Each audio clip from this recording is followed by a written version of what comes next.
वंदे मातरम। स्वस्थ समृद्ध परिवार की स्वास्थ्य रक्षक बने बनाए अभियान की मीटिंग 13 सितंबर 2025 में आप सभी का स्वागत है। बात हाथी की हो रही थी तो मैं भी थोड़ी सी हाथी की बात बता दूं।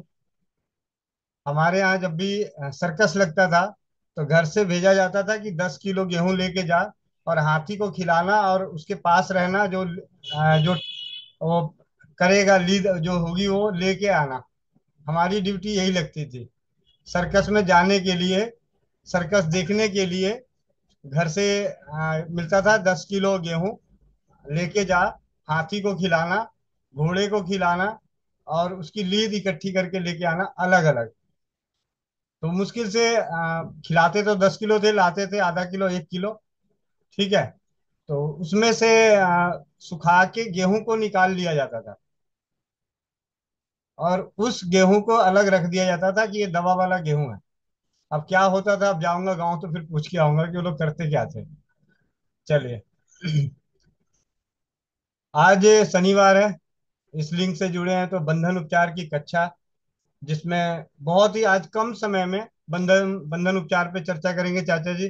किस प्रकार हाथों में बांधते हैं, पैरों में बांधते हैं, बंधन उपचार। और उसके बाद सीखेंगे भाई राजीव दीक्षित जी को सुन के स्वदेशी चिकित्सा मतलब रसोई घर चिकित्सा और आयुर्वेद के प्रति बढ़ती हुई रुचि को तृप्त करने के प्रयास में सबसे पहली पुस्तक जो हमने मंगाई थी, अष्टांग संग्रहम, आयुर्वेद चिकित्सा सागर और आयुर्वेद योग संग्रह, उसी आयुर्वेद योग संग्रह की कुछ पन्नों को आज पढ़ा जाए। दोबारा वो दिन याद आए कि किस प्रकार होता गया। बहुत छोटी छोटी बातें पढ़ता था और उनमें से अनेकों बातें आज भी याद है। और आज जब दोबारा पढ़ूंगा तो और याद होगा और आप लोगों को थोड़ा बहुत याद होगा। ठीक है। बहुत खास बातें जानने को मिलेगा। तो सबसे पहले चाचा जी, आप अपने माइक को अनम्यूट कीजिए और जितनी जल्दी आप हाथ पैरों में रस्सी बांध के दिखा दीजिए, मतलब सुपर फास्ट बन के। ये पैरों में और ये हाथों में। बा चाचा जी, आप कितनी देर में एक व्यक्ति को बांध सकते हैं? आज आपका पता लग जाएगा। कब वंदे तक मातरम आपको सभी को। बांधना है? चलिए। पैर का बंधन उपचार हम कैसे करते हैं, इसके लिए सबसे सहज, बहुत आसान सा तरीका अपना है। 1 मीटर इलास्टिक के 2 टुकड़े करने हैं। दोनों टुकड़े को हाफ हाफ मीटर लेना है। हाफ मीटर लेकर के इसको आप बांधने का जो तरीका है, मेरा मेरा पैर दिख रहा है आप लोगों को भैया? जी। इस टाइप से पीछे की तरफ लेके जाए, पीछे से आगे की ओर लेके जाए और आगे से इसको टान करके फिर से इलास्टिक के ऊपर ही बांधना है। तो टांग बांधना कहाँ है? यहाँ टखने से लगभग 2 अंगुल ऊपर इस तरह से बांधना है। और फिर इसी तरह से दूसरे पैर में भी पीछे से आगे की ओर लेके जाए और आगे से इसको टान करके इस तरह से फिर इसको भी बांधना है। इस तरह से बांध करके टाइट कर देना। अगर आप उठक बैठक कर सकते हैं तो 8 से 10 बार उठक बैठक करना चाहिए। चाचा जी, आप कर अगर आप सकते हैं ना उठक बैठक? कौन? आप कर सकते हैं ना उठक बैठक? हम ये कर सकते हैं। अब हमको थकाना है क्या 63 साल की उम्र में? आपने कहा जो कर सकते हैं, तो अगर आप कर सकते हैं तो कर दीजिए। कर सकते हैं भैया, लेकिन आप थकाने वाला उम्र हो गया ना हम लोगों का। आराम से इस टाइप से बैठे। एक, दो, तीन। गोविंद भैया, बूढ़े इंसान की जान लोगे क्या? नहीं। खाना भी नाश्ता भी हम कर चुके हैं। खाली हाँ। पेट में करने वाला चीज है। हाँ, तो अभी इसी यहाँ टाइप से से। जानकारी मिली कि खाली पेट में करना है उठक बैठक। जी, ये खाली पेट में करने वाला चीज है।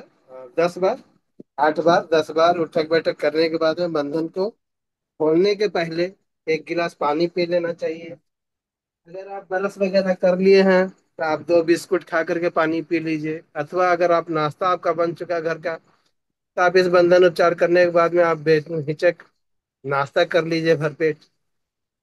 और आप अपना काम को कीजिए।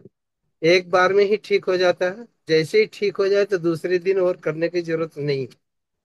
इससे मतलब फायदे जिस क्या क्या होंगे? परेशानी जी, जिस परेशानी के लिए हमने इस उपचार को किया है, यह बिल्कुल उसी तरह से है जैसे माथे का दर्द हो रहा, मैंने किसी प्रकार का इलाज लिया और मेरा माथा का दर्द हो गया ठीक। अब मैं दूसरे दिन उस उपचार को नहीं लेता हूँ। बिल्कुल इसी टाइप से हमारा जो परेशानी है, घुटने का दर्द, कमर का दर्द, पेट से संबंधित कोई परेशानी हो, उसको हम ठीक करने के बाद में और दोबारा तिबारा इसको करते रहेंगे। रोज करते हैं हम तो, 1 महीना से कर रहे हैं, 3 महीना से कर रहे हैं। ये उपचार इस टाइप का नहीं है। ये धरण को ठीक करने का मेरा एक उपचार है, जो भैया के द्वारा बताया हुआ है। आंवला का आटा की तरह मिला करके अदरक का रस को नाभि में भर देने से आपका बिना किसी प्रकार का परेशानी को इससे भी ठीक किया जाता है। तो यही उपचार है। दूसरा उपचार जो है, हाथ का बंधन उपचार। हाथ का बंधन उपचार के लिए आपको लेना 1/2 इंची का और 2.5 मीटर लंबा, 0.5 इंच और 2.5 मीटर इसकी लंबाई होनी चाहिए। इसके बांधने का तरीका है, सबसे पहले दोनों छोर में एक एक गांठ, एक एक गांठ इस तरह से लगा देना है। इस तरह से 2 गांठ दोनों छोर पे लगा करके, इसका लगाने का मतलब है क्या, कि हम अंगूठा में फंसाने में हमको यह मदद करता है। ये हम इस टाइप से अंगूठा में फंसा लें और अपने हाथ की उंगलियों को इस टाइप से चटाई की तरह ऊपर नीचे करते हुए बांधते हुए जाना है। इस टाइप से 2-3 बार इसको ऊपर नीचे कर दे और अपने हाथ की हथेली में इसको 3 बार लपेटना है। 3 बार लपेटने के बाद सीधा हम आ जाते हैं कलाई में। कलाई में लपेटते हुए जब हम जाते हैं तो हमारी जो बहुत सारा परेशानी है, जो हम बहुत बार देख रहे हैं क्या, कि जो एलोपैथ या हम जड़ी बूटी के माध्यम से भी नहीं कर पा रहे हैं, उसमें भी ये बहुत ज्यादा लाभकारी होता है। जैसे किसी का, हम रक्त प्रदर जो आज बहुत ज्यादा समस्या बना हुआ ओवर ब्लडिंग का, उस पर भी हम अगर इस काम को करते हैं, पैर वाला और हाथ वाला बंधन उपचार, इससे हमारा ये समस्या को ठीक करता है।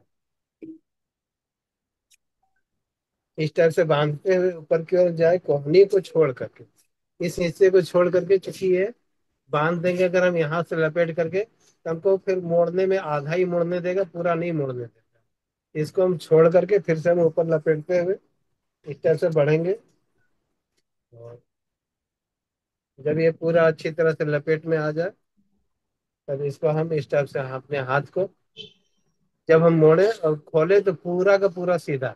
कुछ लोग ऐसे ही आधा अधूरा करना चाहते हैं, आधा अधूरा नहीं, इसको बांध पूरा इस टाइप से मोड़ना है और पूरा सीधा खोलना है। इस टाइप से 25, 30, 40 बार तक करने से आपका जो कंधे का दर्द, गर्दन का दर्द, हृदय से संबंधित रोग, माथे का हेडेक, जो हमारा माथा का बहुत सारा परेशानी दर्द, जो उसमें सर्वाइकल स्पॉन्डिलाइटिस जो कहते हैं, उन सभी चीजों में इस टाइप से 30, 40 बार करने से आपका लाभ होने लग जाता है। अगर किसी को 15, 20 बार में ही परेशानी बढ़ने लग जाए, तो आराम से तुरंत खोल दें इसको। क्योंकि हम आपके सामने नहीं है, और इसको जिद बांध करके करने की जरूरत नहीं है कि हमने 40 बोल दिया है तो हम 40 का पूरा करेंगे अंक को। क्योंकि और परेशानी आपकी बढ़ जाए, फिर आपके लिए शायद अच्छा नहीं है। तो इसको संभल करके करना है। इसी तरह से ठीक दूसरे हाथ में भी अंगूठा को फंसाना है।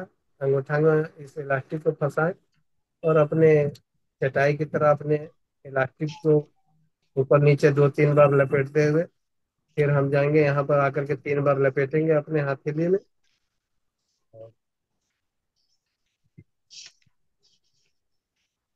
इस तरह से फिर वैसे ही 1-1.5 इंच की दूरी पर लपेटते हुए हम ऊपर की ओर बढ़ते हैं।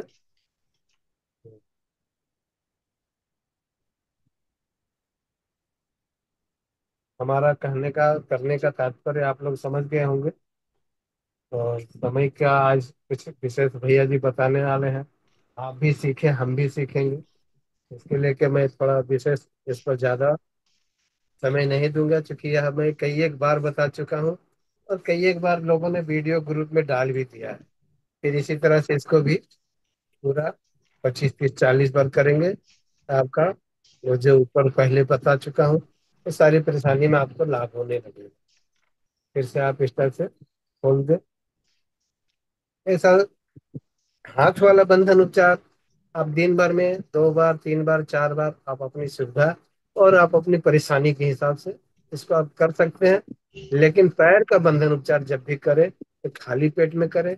अगर सुबह का किया हुआ है और आपने सिर्फ नाश्ता किया है या हल्का भोजन किया है तो रात्रि को खाना खाने के पहले भी आप कर सकते हैं। अगर आपको लाभ नहीं मिला है तब कर। इन बातों को कुछ बातों को ध्यान रखते हुए आप अपने अपने लोगों का इससे आप इलाज करें, लोगों की मदद करें। जी चाचा जी, धन्यवाद। बहुत बहुत धन्यवाद। कम समय में बंधन उपचार को समझाने के लिए, और हम सभी पहले से ही समझ चुके हैं, और बहुत सारी बड़ी कक्षाएं भी हैं, रिकॉर्डेड वीडियो घंटे 2 घंटे में, वहाँ पे कई अनेकों समस्याओं का समाधान बताया गया है। तो आप उसे देख सुन सकते हैं। और समय का सदुपयोग करते हुए स्वास्थ्य रक्षक बने बनाए अभियान के तहत आप लोगों के मन में शायद कईयों के मन में प्रश्न रहा हो या नहीं है, तो मैं बता दूं, प्रश्न मैं ही खड़ा कर दूं। कल डॉक्टर मेघराज जी के सानिध्य में जानकारी मिली कि स्वर्ण छिरी स्वर्ण छिरी की क्षार, इससे आंखों की अनोखी दवा बनाने के लिए। तो क्षार क्या होता है उसी के बारे में जान लेते हैं। जाने या कुछ और शुरू करें? नहीं नहीं, बताइए भैया। बीच बीच में ही, क्योंकि ऐसा ना, हम लोग अब इतना समय तो है नहीं कि पहली क्लास से पढ़ें। तो जहां जरूरत है उसी को पहले जान लें, क्योंकि समझदारी तो हम सभी के अंदर है ही, कुट कुट के भरी हुई है। ठीक है। क्षार, यहाँ पे मैं बात करता हूँ एक उदाहरण देके। इसी पुस्तक का अध्ययन हिस्सा है, यव क्षार, जव क्षार। अब यह को ज बोलते हैं, मैं बिहार में यह बोलते हैं, बाकी लोग यह बोलते हैं। तो आप जो भी समझ लें, आखिरी में जो शब्द है वो क्षार है। ठीक है। उत्तम जौ की गांठें, उत्तम जौ की गांठें, मूल फल पत्ते आदि पांचों अंग, मतलब जो जौ की जो गांठें हैं, पेड़ है, फूल है, फल है, इन सब का जो भी मिल जाता है, पांचों पंचांग मिल जाता है, तो एक साफ कढ़ाई में जलाकर भस्म बना लें। साफ कढ़ाई में जलाकर भस्म बना लें। भस्म को मिट्टी के पात्र में डालकर 6 गुना जल मिलाकर हाथ से खूब मसलकर पात्र को ढककर एक दिन रात भर रहने दें। दूसरे दिन ऊपर के स्वच्छ जल को दूसरे पात्र में निथार लें। उसके बाद 21 बार गाढ़े वस्त्र से छान लें, मतलब जो वस्त्र हो, गाढ़ा वस्त्र हो, उससे छान लें। प्रति बार छानते समय वस्त्र को जल से धो लें। इस जल को मिट्टी के पात्र में मंद आंच पर पकाएं और जल को हिलाते रहें। जब जल सूखने योग्य हो जाए तब पात्र को नीचे उतारकर ठंडा होने दें ताकि रवे बंध जाएं। तत्पश्चात क्षार को खुरचकर निकाल लें। इसी प्रकार अन्य द्रवों का भी क्षार निकालें। क्षार को कांच के बर्तन में डॉट लगाकर रखें, अन्यथा बरसात में पिघल जाता है। यदि अधिक तादाद में क्षार हो तो मिट्टी के कोरे बर्तन में रखकर उसके मुंह पर मजबूत डाट लगाकर जौ या गेहूं की भूसी के ढेर में दबाकर रख देने से सुरक्षित रहता है।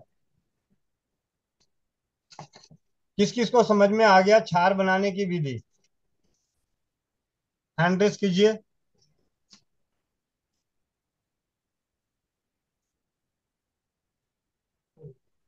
बस 2 ही जने को, 3 जने। अब मोटी सी भाषा में बताता हूँ। जिसकी छाछ बनानी है उसको जला के राख करना है। उस राख को 6 गुने पानी में डाल देना है। अगर वो 1 चम्मच राख है तो 6 चम्मच पानी में डाल दें। आप यूं समझ लें। और उसको मोटे कपड़े से 21 बार छान दें। और उस पानी को मिट्टी के बर्तन में धीमी आंच पे पकाना है। जब पानी जल कभी भी पानी जलता है ना किसी चीज से मिला हुआ, तो अंत में वो गाढ़ा सा होने लगता है।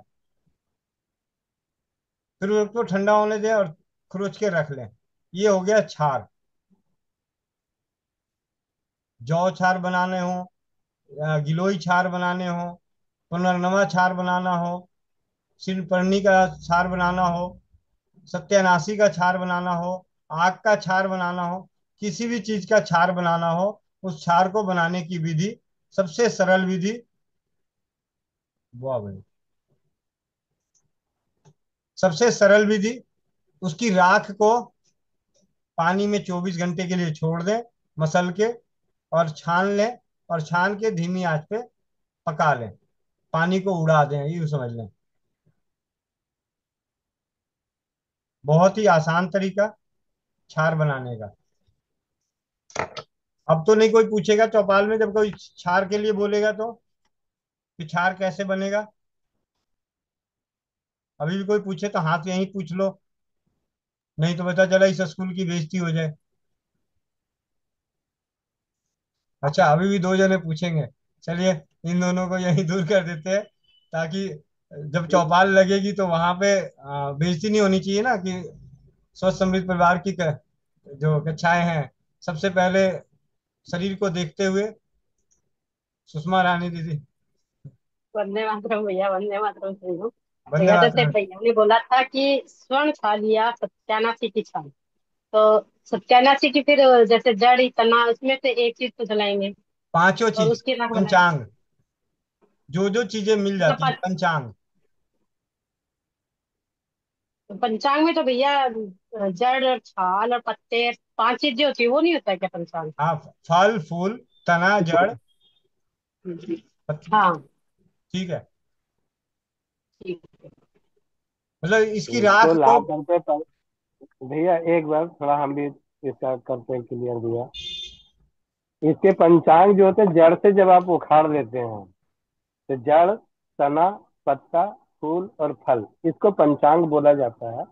जब आप इसको ले आए तो बड़ा अगर पौधा है, मान लीजिए एक, जो हम सत्यानाशी के बारे में जब बोल रहे हैं, तो सत्यानाशी का पौधा 1 फुट से लेकर 2-2, 3-3 फुट तक का होता है। तो इसके उखाड़ करके ले आए, उसके छोटे छोटे टुकड़े करके उसको धूप में 1-2 दिन सुखा दे, उसके बाद छाया में उसको सुखाना चाहिए। जब ये छाया में अच्छी तरह से सूख जाए, फिर एक बड़ा सा कढ़ाई ले लीजिए और उस कढ़ाई में उसको आग लगा करके जला देना। जितना जल जाए, उसके बाद जो भैया जो बताए पानी को उसमें डालना है। पानी को डाल करके जब उसको आप पूरा करेंगे, तो जैसे जौ का छार और ये इसमें अंतर थोड़ा होना चाहिए, होगा, इसलिए कि ये बड़ा चीज था तो बड़ा बड़ा कुछ टुकड़ा इसमें मिलेगा। तो एक बार जब पानी में जब घोलेंगे तो पानी में उसका बड़ा बड़ा टुकड़ा जो तैरेगा, उसको आप ऊपर से पहले ही उठा करके हटा दो। फिर इसको निथरने के लिए छोड़ दो। जब ये पानी पूरा निथर जाए तो ऊपर का पानी को आस्ते आस्ते आस्ते करके अलग गिरा दीजिए, फेंक दीजिए, उसका कोई काम आपका नहीं है। और उसके बाद जो बचा हुआ गाढ़ा लेप का तरह जो आपका घोल की तरह एक चीज तैयार हो गया, मोटा कपड़ा में उसको पूरा का पूरा उसमें निचोड़ करके ला करके उसको उसका उसका गाद की तरह, मतलब एक गाढ़ा गाढ़ा लेप की तरह जो गिरेगा, उसको जब निचोड़ेंगे कपड़ों से तो उसका एक लेप की तरह गिरेगा पूरा, जैसे लगेगा कि कोई जलेबी छानते हुए देखते हैं ना, तो उतना गाढ़ा नहीं, लेकिन कुछ उसी टाइप का गिरेगा। तो सारा अंश को पूरा का पूरा निकाल लेना, ज्यादा से ज्यादा, सिर्फ सिंठी और सिंठी, फालतू चीज जो है वो फेंकना है। तो ये जब जा निकल गया, फिर आप इसको पानी थोड़ा सा डाल करके इसको फिर घोल करके पूरी अच्छी तरह से एक बड़ा घोल तैयार कीजिए। और ये 24-36 घंटे के बाद में जब पूरा का पूरा पानी निथर करके नीचे बैठ जाएगा, जैसे चूना का हम लोग करते हैं देखते हैं, तो ऊपर का पानी जो है उस ऊपर के पानी को गिरा दीजिए या हटा दीजिए। नीचे जो अब आपका सिर्फ एक गाढ़ा सा एक लेप की तरह, एक घोल की तरह जो तैयार है, उसको धीमी आंच में धीमी धीमी धीमी धीमी धीमी धीमी उसके जल को सुखा दीजिए। बाकी चम्मच और चाकू की मदद से आप उसको निकाल लीजिए। यही आपका सत्यानाशी का छार बन करके तैयार। चाचा जी, शायद समझने में फिर आपको लग गई। दोबारा सुनिए। उत्तम जौ की गांठें, जी यानी आप ये समझे कि स्वर्ण छिरी का पूरा पौधा लेकर आ गए पंचांग समेत, एक साफ कड़ाही में जलाकर भस्म बना ले, यानी वो राख हो जाए, जल के राख। जब इंसानों की हड्डी राख हो जाती है तो उसी तरीके से सब भस्म हो जाएगी, राख बना ले। भस्म को मिट्टी के पात्र में डालकर 6 गुना जल मिला के हाथ से खूब मसलकर पात्र को ढककर 24 घंटे के लिए दिन भर रात भर रहने दें। दूसरे दिन ऊपर के स्वच्छ जल को दूसरे पात्र में निथार लें। मतलब जो ऊपर का पानी है उस पानी को अलग दूसरे पात्र में डाल लें। उसके बाद उसको 21 बार गाढ़े वस्त्र से छान लें। मतलब जो हमने पानी निथारा उसी को 21 बार, उसी पानी को 21 बार निथारना है, हम्म, छान लें। प्रति बार छानते समय वस्त्र को जल से धो लें। इस जल को मिट्टी के पात्र में मंद आंच पर पकाएं और जल को हिलाते रहें जब जल सूखने योग्य हो जाए। क्योंकि अब देखिए ना, जहां पे हमने मतलब भस्म को डाला और भस्म को डाल के छान के पानी को निथार लिया, तो नीचे जो गाढ़ा बना हुआ है अब उसको तो मोटे मोटे कपड़े से छान ही नहीं सकते। तो यहाँ जो छानने की बात इस्तेमाल हो रही है वो हो रही है कि जो पानी आपने निथारा उसको 21 बार छानना है और उस पानी को मिट्टी के पात्र में पकाना है। और जब वो गाढ़ा लेप हम्म, जैसा बन जाए तो उसे छोड़ दें। ठंडा होने पर खुरच के निकाल लें मिट्टी के पात्र से। तो वो जो तैयार होगा वो है छार। हम्म। जौ भैया छार तो या। एक बार भैया, भैया तो इसको आपका कहने के अनुसार लग रहा है कि कच्चा में ही जलाना है। जी। जैसे आप बोले ना कि सत्यानाशी के जड़ को उखाड़ के ले आए, आदमी को भी भस्म किया जा सकता है, तो ये तो पौधा है तो इसको कच्चा में ही जलाना है। हाँ, मतलब पंचांग को लेके आ रहे हैं, अगर सूखे हुए सुखा दें तो जल्दी भस्म हो जाएगा, नहीं तो कच्चे को भी जला सकते हैं। लेकिन नॉर्मली क्या होता है, जब किसी चीज का भस्म बनाना हो तो उसको सूखे हुए काष्ठ औषधियों का प्रयोग किया जाता है। और काष्ठ बनाने के लिए, और इसका दूसरा तरीका, जब हम खेतों में जाते हैं तो हमारे पास दो तरह के पौधे मिलते हैं। एक पौधा सूखा हुआ और एक पौधा हरा। जब उसका सीजन जाने लगता है तो आप ये देखिए, चिड़चिड़ा के पौधे होते हैं, पेड़ पौधे होते हैं, चिड़चिड़ी, अपामार का सबसे ज्यादा क्षार बनता है। ठीक है। तो जी। उसके सूखे पेड़ को लगा के जला के राख बना लेते हैं।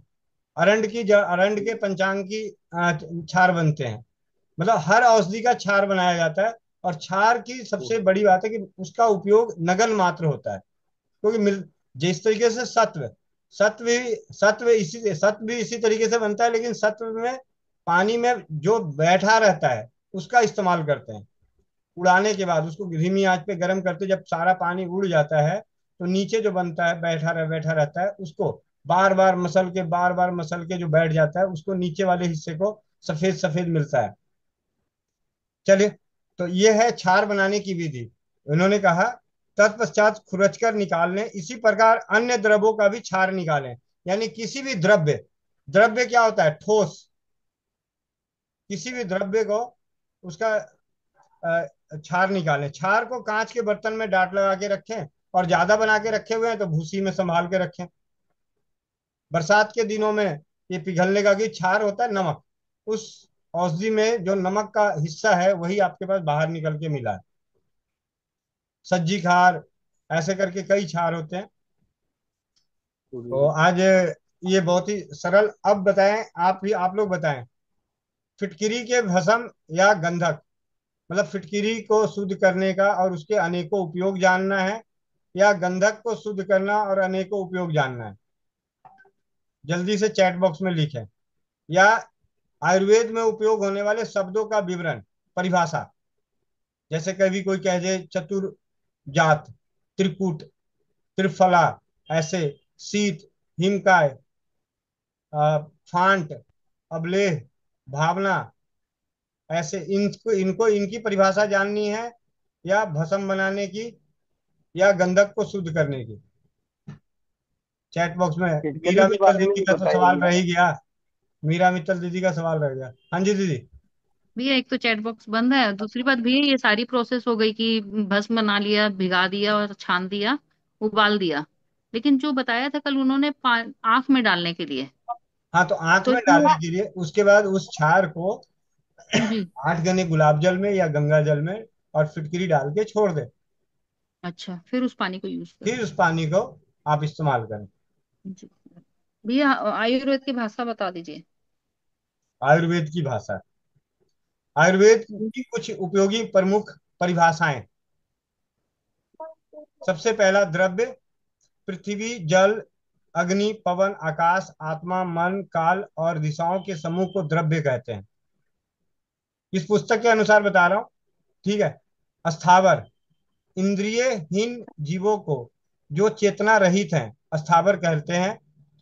जंगम, इंद्रिय वाले चैतन्य जीवों को जंगम कहते हैं।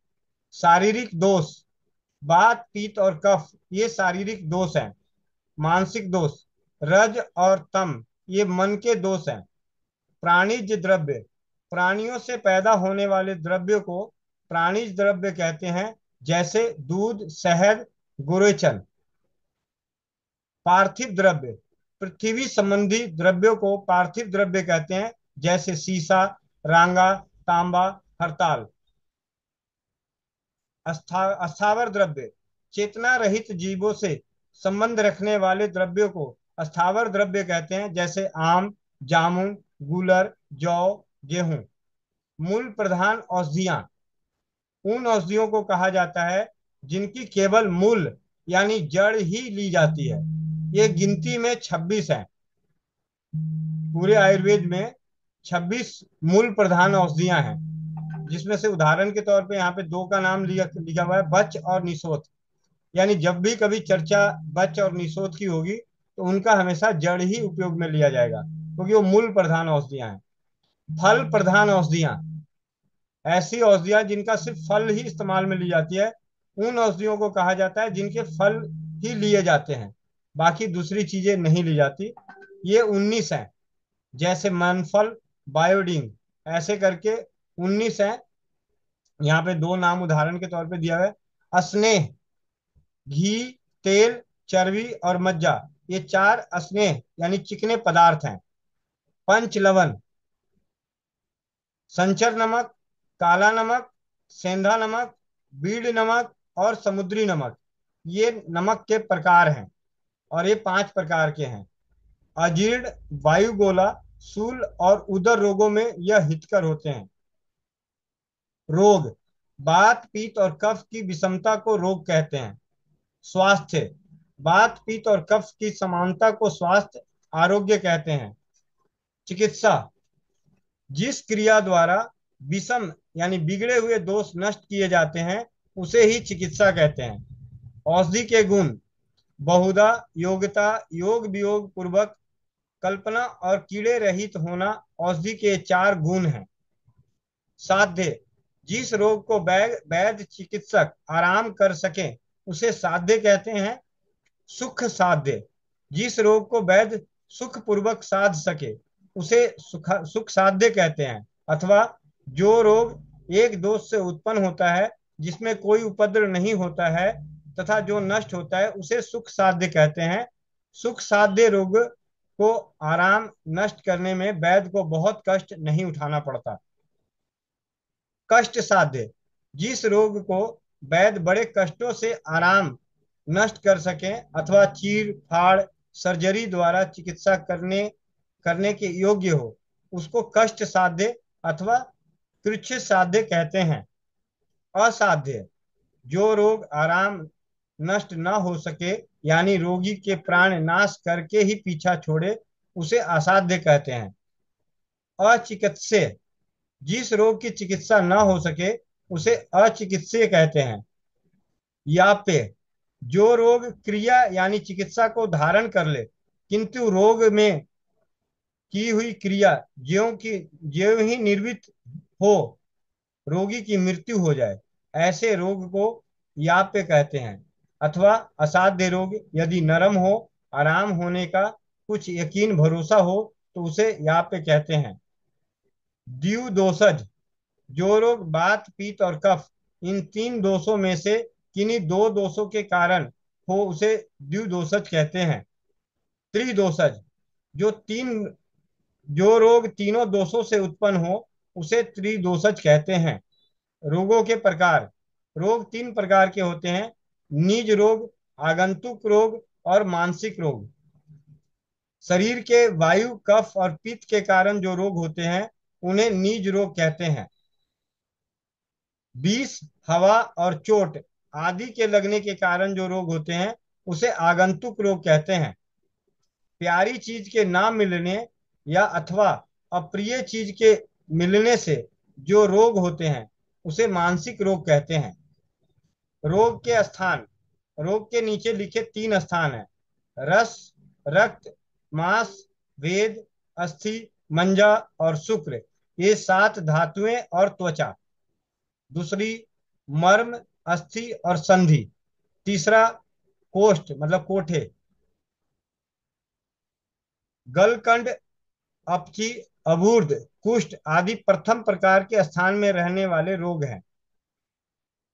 यानी रस, रक्त, मांस, मेद, अस्थि, मज्जा और शुक्र, इनमें क्या होता है? गलगंड होता है, अपची होती है, अबूर्द ट्यूमर हो सकते हैं, कुष्ठ हो सकते हैं। ये पहली वाली जगह पे रहते हैं। पाछाघात, अंग ग्रह, अपतानक, लकवा, सूजन, यक्ष्मा, अस्थिशूल, संधिशूल तथा सिर में होने वाले, बस्ती, पेड़ू में होने वाले, हृदय में होने वाले, दूसरे प्रकार के स्थानों में रहने वाले रोग हैं। यानी यह रोग मर्म स्थानों, हड्डियों और शरीर के जोड़ों में होते हैं। ज्वर, अतिसार, बमन, हैजा, श्वास, खांसी, हिचकी, अफारा, उदर रोग, तिल्ली के रोग, ये रोग तीसरे प्रकार के रोग के स्थान में रहते हैं। यानी यह रोग कोठे में होते हैं, पेट में होते हैं। रस क्षय, रस धातु के क्षय अथवा कमी से रस क्षय कहते हैं। जिस समय शरीर में रस का क्षय होता है उस समय मनुष्य का हृदय बिलोया सा हो जाता है, जोर की आवाज सहन नहीं होती, कलेजा धक धक करता है और सूना सा प्रतीत होता है। जरा सा परिश्रम करने से ही आंखों के सामने अंधेरा छा जाता है। रक्त क्षय, जब शरीर में रक्त कम होता है तब कहते हैं कि रक्त क्षय हुआ। रक्त क्षय होने से शरीर का चमड़ा, जो स्किन है, कठोर एवं रूखा और फटा सा हो जाता है। मांस क्षय, मांस के कम या क्षय होने से मांस क्षय कहते हैं। मांस क्षय होने से कमर, गर्दन और पेट विशेष रूप से सूख जाते हैं। मेद क्षय, चर्बी के कम होने से मेद क्षय कहते हैं। मेद क्षय होने से संधियां फटने लगती है, दोनों आंखों में ग्लानि होती है, थकान सी अनुभव होती है और पेट पतला हो जाता है। अस्थि क्षय, हड्डी के क्षय होने से अस्थि क्षय कहते हैं।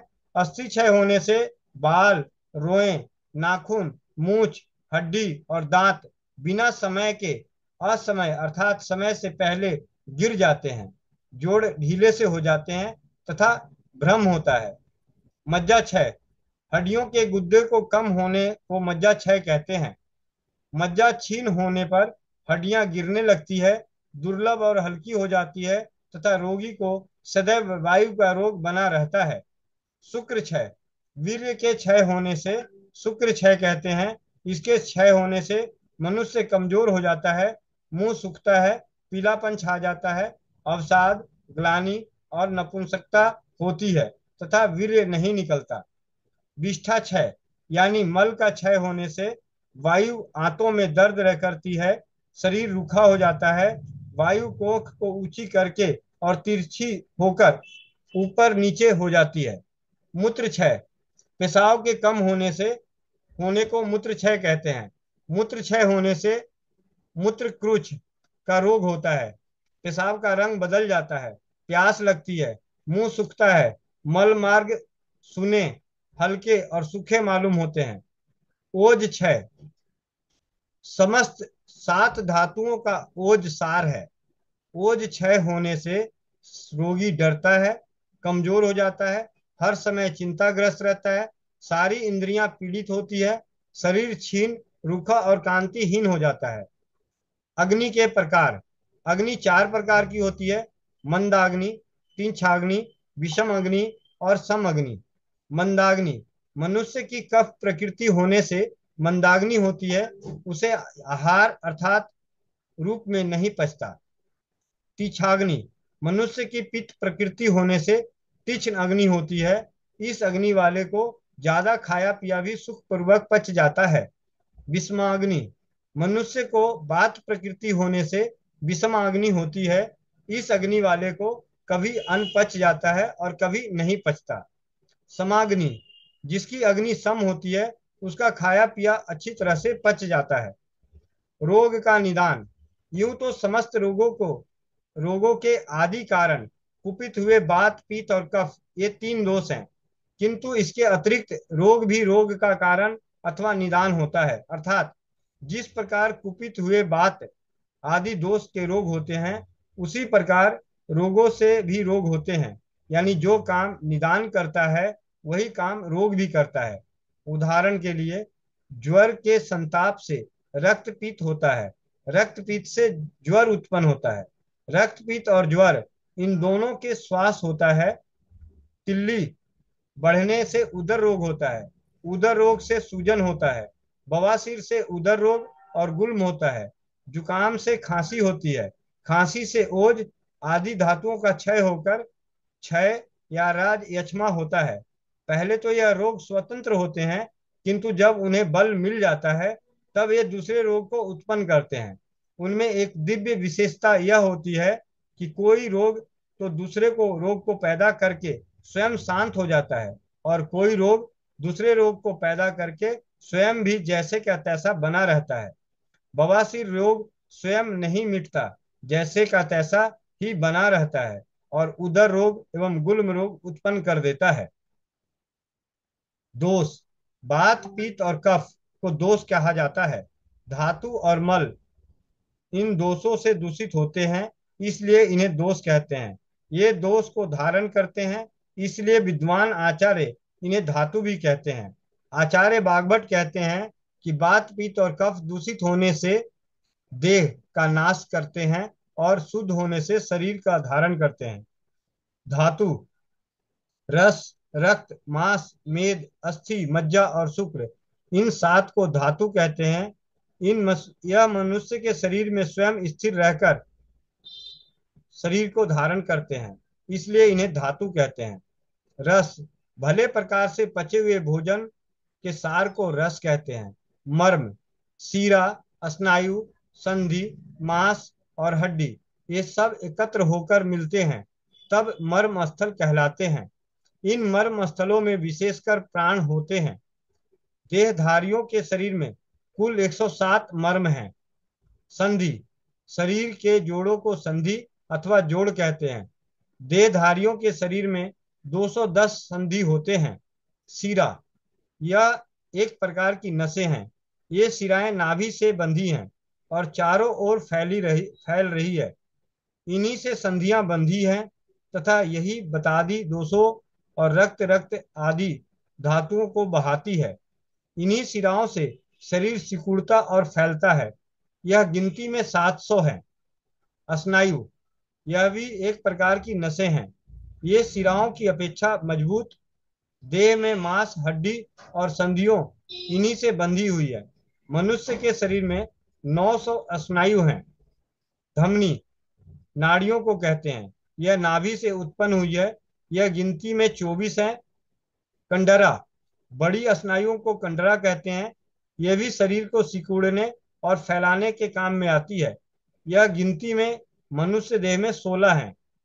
रंध्र, रंध्र छेदों को कहते हैं। आंखों में, कानों में, नाक में, मुख में स्त्री के 3 छेद अधिक होते हैं, स्तनों में और गर्भाशय में। 2 स्तनों में और 1 गर्भाशय में। स्त्रियों में पुरुषों की अपेक्षा अधिक होते हैं। त्वचा, चमड़े को कहते हैं। जिस प्रकार आग पर औटे हुए दूध में मलाई होती है, उसी प्रकार पित्त से पके हुए वीर और रज से त्वचा होती है। ये त्वचाएं 7 होती हैं। रोग के प्रकार। रोग 4 प्रकार के होते हैं: आगंतुक, स्वाभाविक, मानसिक और कायिक। आगंतुक रोग, लकड़ी, पत्थर आदि लगने से जो रोग होते हैं उसको आगंतुक रोग कहा जाता है। स्वाभाविक रोग, जो रोग अपने स्वभाव से उत्पन्न होते हैं उन्हें स्वाभाविक रोग कहते हैं। भूख, प्यास, सोने की इच्छा, बुढ़ापा, मृत्यु, जन्म से अंधापन आदि यह स्वाभाविक रोग हैं।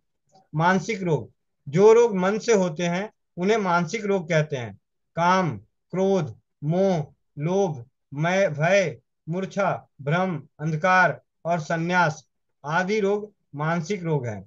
कायिक रोग, काया यानी शरीर से संबंध रखने वाले रोगों को कायिक रोग कहते हैं, जैसे पीलिया, ज्वर। कर्मज व्याधि, पूर्व जन्मों के प्रबल दुष्ट कर्मों के कारण जो व्याधि होती है वह अच्छी चिकित्सा करने पर भी आराम नहीं होती पाती, उसे कर्मज व्याधि कहते हैं। दोषज व्याधि, मिथ्या आहार विहार के कारण वात पित्त और कफ के कुपित होने से जो रोग होते हैं उन्हें दोषज व्याधि कहते हैं। उपद्रव, रोग के आरंभ करने वाले दोषों का प्रकोप होने से जो और अन्य विकार होते हैं उन्हें उपद्र कहते हैं। जैसे ज्वर में खांसी होना ज्वर का उपद्र कहलाता है। अरिष्ट, जिन लक्षणों के प्रकट होने से रोगी की मृत्यु अवश्य हो उन लक्षणों को अरिष्ट या अरिष्ट कहा जाता है। प्रतिनिधि, जो औषधि दूसरी औषधि के स्थान पे काम देती है उसे उस औषधि का प्रतिनिधि कहते हैं। जैसे रसोत के अभाव में दारू हल्दी ली जाती है, अतः दारू हल्दी रसौत की प्रतिनिधि हुई। त्रिफला, हरड़ बहेड़ा और आंवला, इन तीनों को एकत्र मिलाकर त्रिफला अथवा बरा कहा जाता है। त्रिकुटा, सोंठ मिर्च और पीपल, इन तीनों को एकत्र मिलाकर त्रिकुटा कहते हैं। पंचकोल, पीपल, पिपरामूल, चब्बे, चीता और सोंठ, इन पांचों को 8-8 ग्राम लेने से इसको पंचकोल कहते हैं, यानी बराबर मात्रा को पंचकोल कहते हैं। सडूसन मतलब 6, पिपलामूल, पीपल, पिपरामूल, चब्बे, चीता, सोंठ और गोल मिर्च, इसको सडूसन कहते हैं। चतुर्बीज, मेथी, हालो, काला जीरा, अजवाइन, इन चारों मिले हुए पदार्थ को चतुर्बीज अथवा चार दाना कहते हैं। त्रिजातक, दालचीनी, इलायची और तेज पत्ता, इन तीनों को त्रिजातक कहते हैं। यदि इनमें नाग केसर और मिला लें तो इन्हें चतुर्जातक कहा जाता है। मांसपेशी, मांस के टुकड़े को कहते हैं, इससे शरीर सीधा खड़ा रहता है और उसमें बल रहता है। आयु और मृत्यु, शरीर और प्राण के संयोग को आयु कहते हैं, शरीर और प्राण के वियोग को पंचत्व या मृत्यु कहते हैं। उदान वायु, ये वायु गले में रहती है, इसी की शक्ति से मनुष्य बोलता है और गीत गाता है। इसी के कुपित होने से कंटकादि रोग होते हैं। प्राण वायु, ये वायु हमेशा मुख में चलती है और प्राणों को धारण करती है, इसी के द्वारा खाया पिया भीतर जाता है। इसे कुपित होने से हिचकी और श्वास आदि के रोग होते हैं। समान वायु, यह वायु अमाशय और पकाशय में रहने वाले जठराग्नि से मिलकर अन्न को पचाती है और मल मूत्र को अलग अलग करती है। इसके कुपित होने से मंदाग्नि, अतिसार और वायु गोला आदि रोग होते हैं। अपान वायु, यह वायु पकाशय में रहती है, यह मल मूत्र शुक्र गर्भ और आर्तव को निकालकर बाहर डालती है। इसके कुपित होने से मूत्राशय तथा गुदा से संबंध रखने वाले रोग होते हैं। व्यान वायु, यह वायु सारे शरीर में घूमती है, यही वायु रस, पसीना और रक्त को बहाती है। आंख खोलना, बंद करना, नीचे डालना, ऊपर फेंकना आदि क्रियाएं इसी से होती है। यह कुपित होकर समस्त शरीर के रोगों को प्रकट करती है। पाचक पित्त, यह पित्त भक्ष्य, भोज्य, लेह और चेष्य, इन 4 प्रकार के अन्नों को पचाता है, इसी को पाचक पित्त कहते हैं। भ्राजक पित्त, यह पित्त चमड़े में रहता है और कांति उत्पन्न करता है, इसी से शरीर में किया हुआ चंदन आदि का लेप, मालिश किया हुआ तेल और स्नान आदि पचते हैं। रंजक पित्त, यह पित्त रंगने का कार्य करता है, इसे रंजक पित्त कहते हैं। यह यकृत और प्लिया में रहकर रक्त बनाता है। साधक पित्त, यह मेधा और धारण शक्ति को करता है। आलोचक पित्त, यह पित्त दोनों नेत्रों में रहता है, इसी से जीव मनुष्य को दिखाई देता है। क्लेदन कफ, यह कफ अन्न को गीला करता है, इसी के कारण एकत्रित हुए अन्न अलग अलग होते हैं और यह आमाशय में रहता है। अवलंबन कफ, यह कफ हृदय में रहता है, यह अवलंबन आदि कर्म द्वारा हृदय का पोषण करता है। संश्लेषण कफ, यह कफ संधियों में रहता है और उनको जोड़ता है। रसन कफ, यह कफ कंठ में रहता है और रस को ग्रहण करता है। इसी कफ से कड़वे और चरपरे रसों का ज्ञान होता है। स्नेहन कफ, यह कफ मस्तिष्क में रहता है और इंद्रियों को तृप्त करता है। इसी रो इंद्रियों से अपने अपने कार्य सामर्थ्य होती है। एकादश इंद्रियां, यानी 11 इंद्रियां, कान, आंख, जीभ, नाक और त्वचा, ये 5 ज्ञान इंद्रियां हैं। मुंह, हाथ, पैर, उपस्थ और गुदा, ये 5 कम इंद्रियां हैं, यानी काम करने वाली इंद्रियां हैं। 11वां मन इनका संचालक है और इन 11 को एकादश इंद्रियां कहते हैं। भूत पंचक, आकाश, वायु, अग्नि, जल और पृथ्वी, ये 5 महाभूत हैं। इंद्रियों के विषय, आंख, कान, जीभ, नाक और चमड़ा, ये 5 ज्ञान इंद्रियां। शब्द, स्पर्श, रूप, रस और गंध, ये 5 ज्ञान इंद्रियों के विषय हैं। अर्थात कान का विषय सुनना, चमड़े का विषय स्पर्श और छूना, आंख का विषय देखना, जीभ का स्वाद लेना, नाक का विषय सूंघना। इसी प्रकार मुंह, वाणी, हाथ, पैर, उपस्थ, लिंग या भंग और गुदा, ये 5 कम इंद्रियां हैं।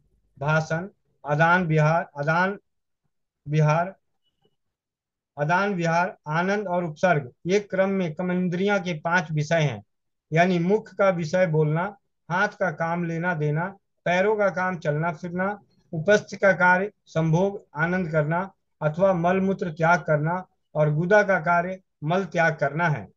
काम, पुरुषों की स्त्रियों से और स्त्रियों की पुरुषों से उपभोग करने से जो प्राप्ति होती है उसे काम कहते हैं। क्रोध, प्राणी के हृदय में एक बारगी ही गर्मी प्रकट होकर प्रायः बुरा चाहती है, उससे चित्त को एक प्रकार का दुख पहुंचता है। उसी दुख या कलेश को क्रोध कहते हैं। लोभ, पराया धन, पराया भाग, पराई समर्थ की बात देख सुनकर प्राणी के हृदय में जो तृष्णा उत्पन्न होती है उसे लोभ कहते हैं। मोह, भले को बुरा और बुरे को भला समझना मिथ्या ज्ञान है। कल्याणकारक और अकल्याणकारक बातों का निश्चय जब बुद्धि को नहीं होता, वह इन दोनों के बीच में घूमती है, तब उसे संशय या मोह कहते हैं। अहंकार, जब प्राणी कार्य कारण से युक्त अहम अर्थात अभिमान के साथ कार्य करता है, तब उसको अहंकार कहते हैं। यह काम मैं करता हूँ, यह मैंने किया, यह भाव पर अहंकार प्रकट करता है। मल विष्ठा, जो कुछ खाया जाता है उसके सार को रस और निसार को मल कहते हैं। यह मूत्र वाहिनियों नसों द्वारा बस्ती अथवा मूत्राशय या पेड़ू में जाकर मूत्र या पेशाब हो जाता है और शेष रहा हुआ कीट पकाशय के एक कोने में जाकर विष्ठा या मल हो जाता है। इसे अपान वायु गुदा से बाहर निकालकर फेंक देती है। गुदा शरीर का वह सुराख है जिधर से अपान वायु मल को निकालती है। इस गुदा में शंख की भांति 3 बिलियां अथवा आरे होती हैं। इन बलियों के नाम प्रवाहिनी, सर्जनी और ग्राहिका है। स्वरस, ताजा रस दार द्रव्य लाकर उसे तत्काल कूटने तथा साफ कपड़े में रखकर निचोड़ने से जो रस निकलता है उसे स्वरस कहते हैं। नोट, यदि ताजा रसदार द्रव्य प्राप्त ना हो सके तो सूखा हुआ आधा सेर द्रव्य चूर्ण करके 1 सेर जल में 1 दिन रात भिगोकर छान ले। इस रस को भी स्वरस के स्थान पर काम में लिया जाता है। अथवा सूखे द्रव्य के 8 गुना जल में पकाएं अथवा चौथाई पानी शेष रह जाए तब उतार कर स्वरस के स्थान पर कार्य में लिया जा सकता है। कल्क, सूखे अथवा जल युक्त ताजा द्रव को सील पत्थर पर पीसकर लुगदी सी बना लेते हैं, उसी को कल्क कहते हैं। अवाप और प्रक्षेप कल के पर्यायवाची शब्द हैं। चूर्ण, सूखा हुआ द्रव्य समस्त भली भांति कूट पीसकर बारीक कपड़ छन कर लिया जाए तो उसे चूर्ण कहते हैं। श्रित, कूटे द्रव्य को जल में मिलाकर आग पर पकाते हैं। उसके उपरांत मसल कर साफ कपड़े से छान लेते हैं। छानने से जो रस निकलता है उसे श्रित कहते हैं। क्वाथ, कसाय और नीरू इसके पर्यायवाची शब्द हैं। शीत, 8 तोला द्रव्य को कूटकर 42 तोले जल में एक रात भिगोकर रखें, उसको शीत कहते हैं। तंडुलोदक, 8 तोला चावल भली प्रकार कूटकर चौगुने जल में एक दिन या एक रात भिगोकर रखें, फिर छान लें। इस जल को तंडुलोदक कहते हैं। सांगर संहिता में लिखा है कि 4 तोला साफ चावलों को 8 गुने पानी यानी 32 तोले जल में भली प्रकार हाथ से मसलें।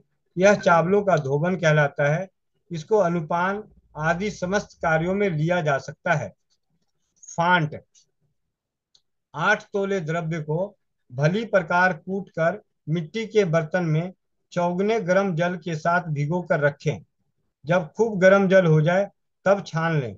इसे फांट अथवा चूर्ण द्रव्य कहते हैं। उष्णोदक, जल को मिट्टी के बर्तन में औटाएं और तथा औटाते औटाते जब 8वां हिस्सा रह जाए या चौथा हिस्सा रह जाए या आधा हिस्सा रह जाए, उतार लें अथवा थोड़ा सा ही गर्म कर लें। ऐसे जल को उदोषक कहते हैं। अवलेह, क्वाथ आदि द्वारा आग पर पकाए घना यानी गाढ़ा किया जाए तो उसे अवलेह, लेह या प्रास कहा जाता है। मूत्र वर्ग, भेड़ का मूत्र, बकरी का मूत्र, गाय का मूत्र, भैंस का मूत्र, हाथी का मूत्र, ऊंट का मूत्र, घोड़े का मूत्र, गड्ढे का मूत्र, इन 8 को मूत्र वर्ग कहते हैं।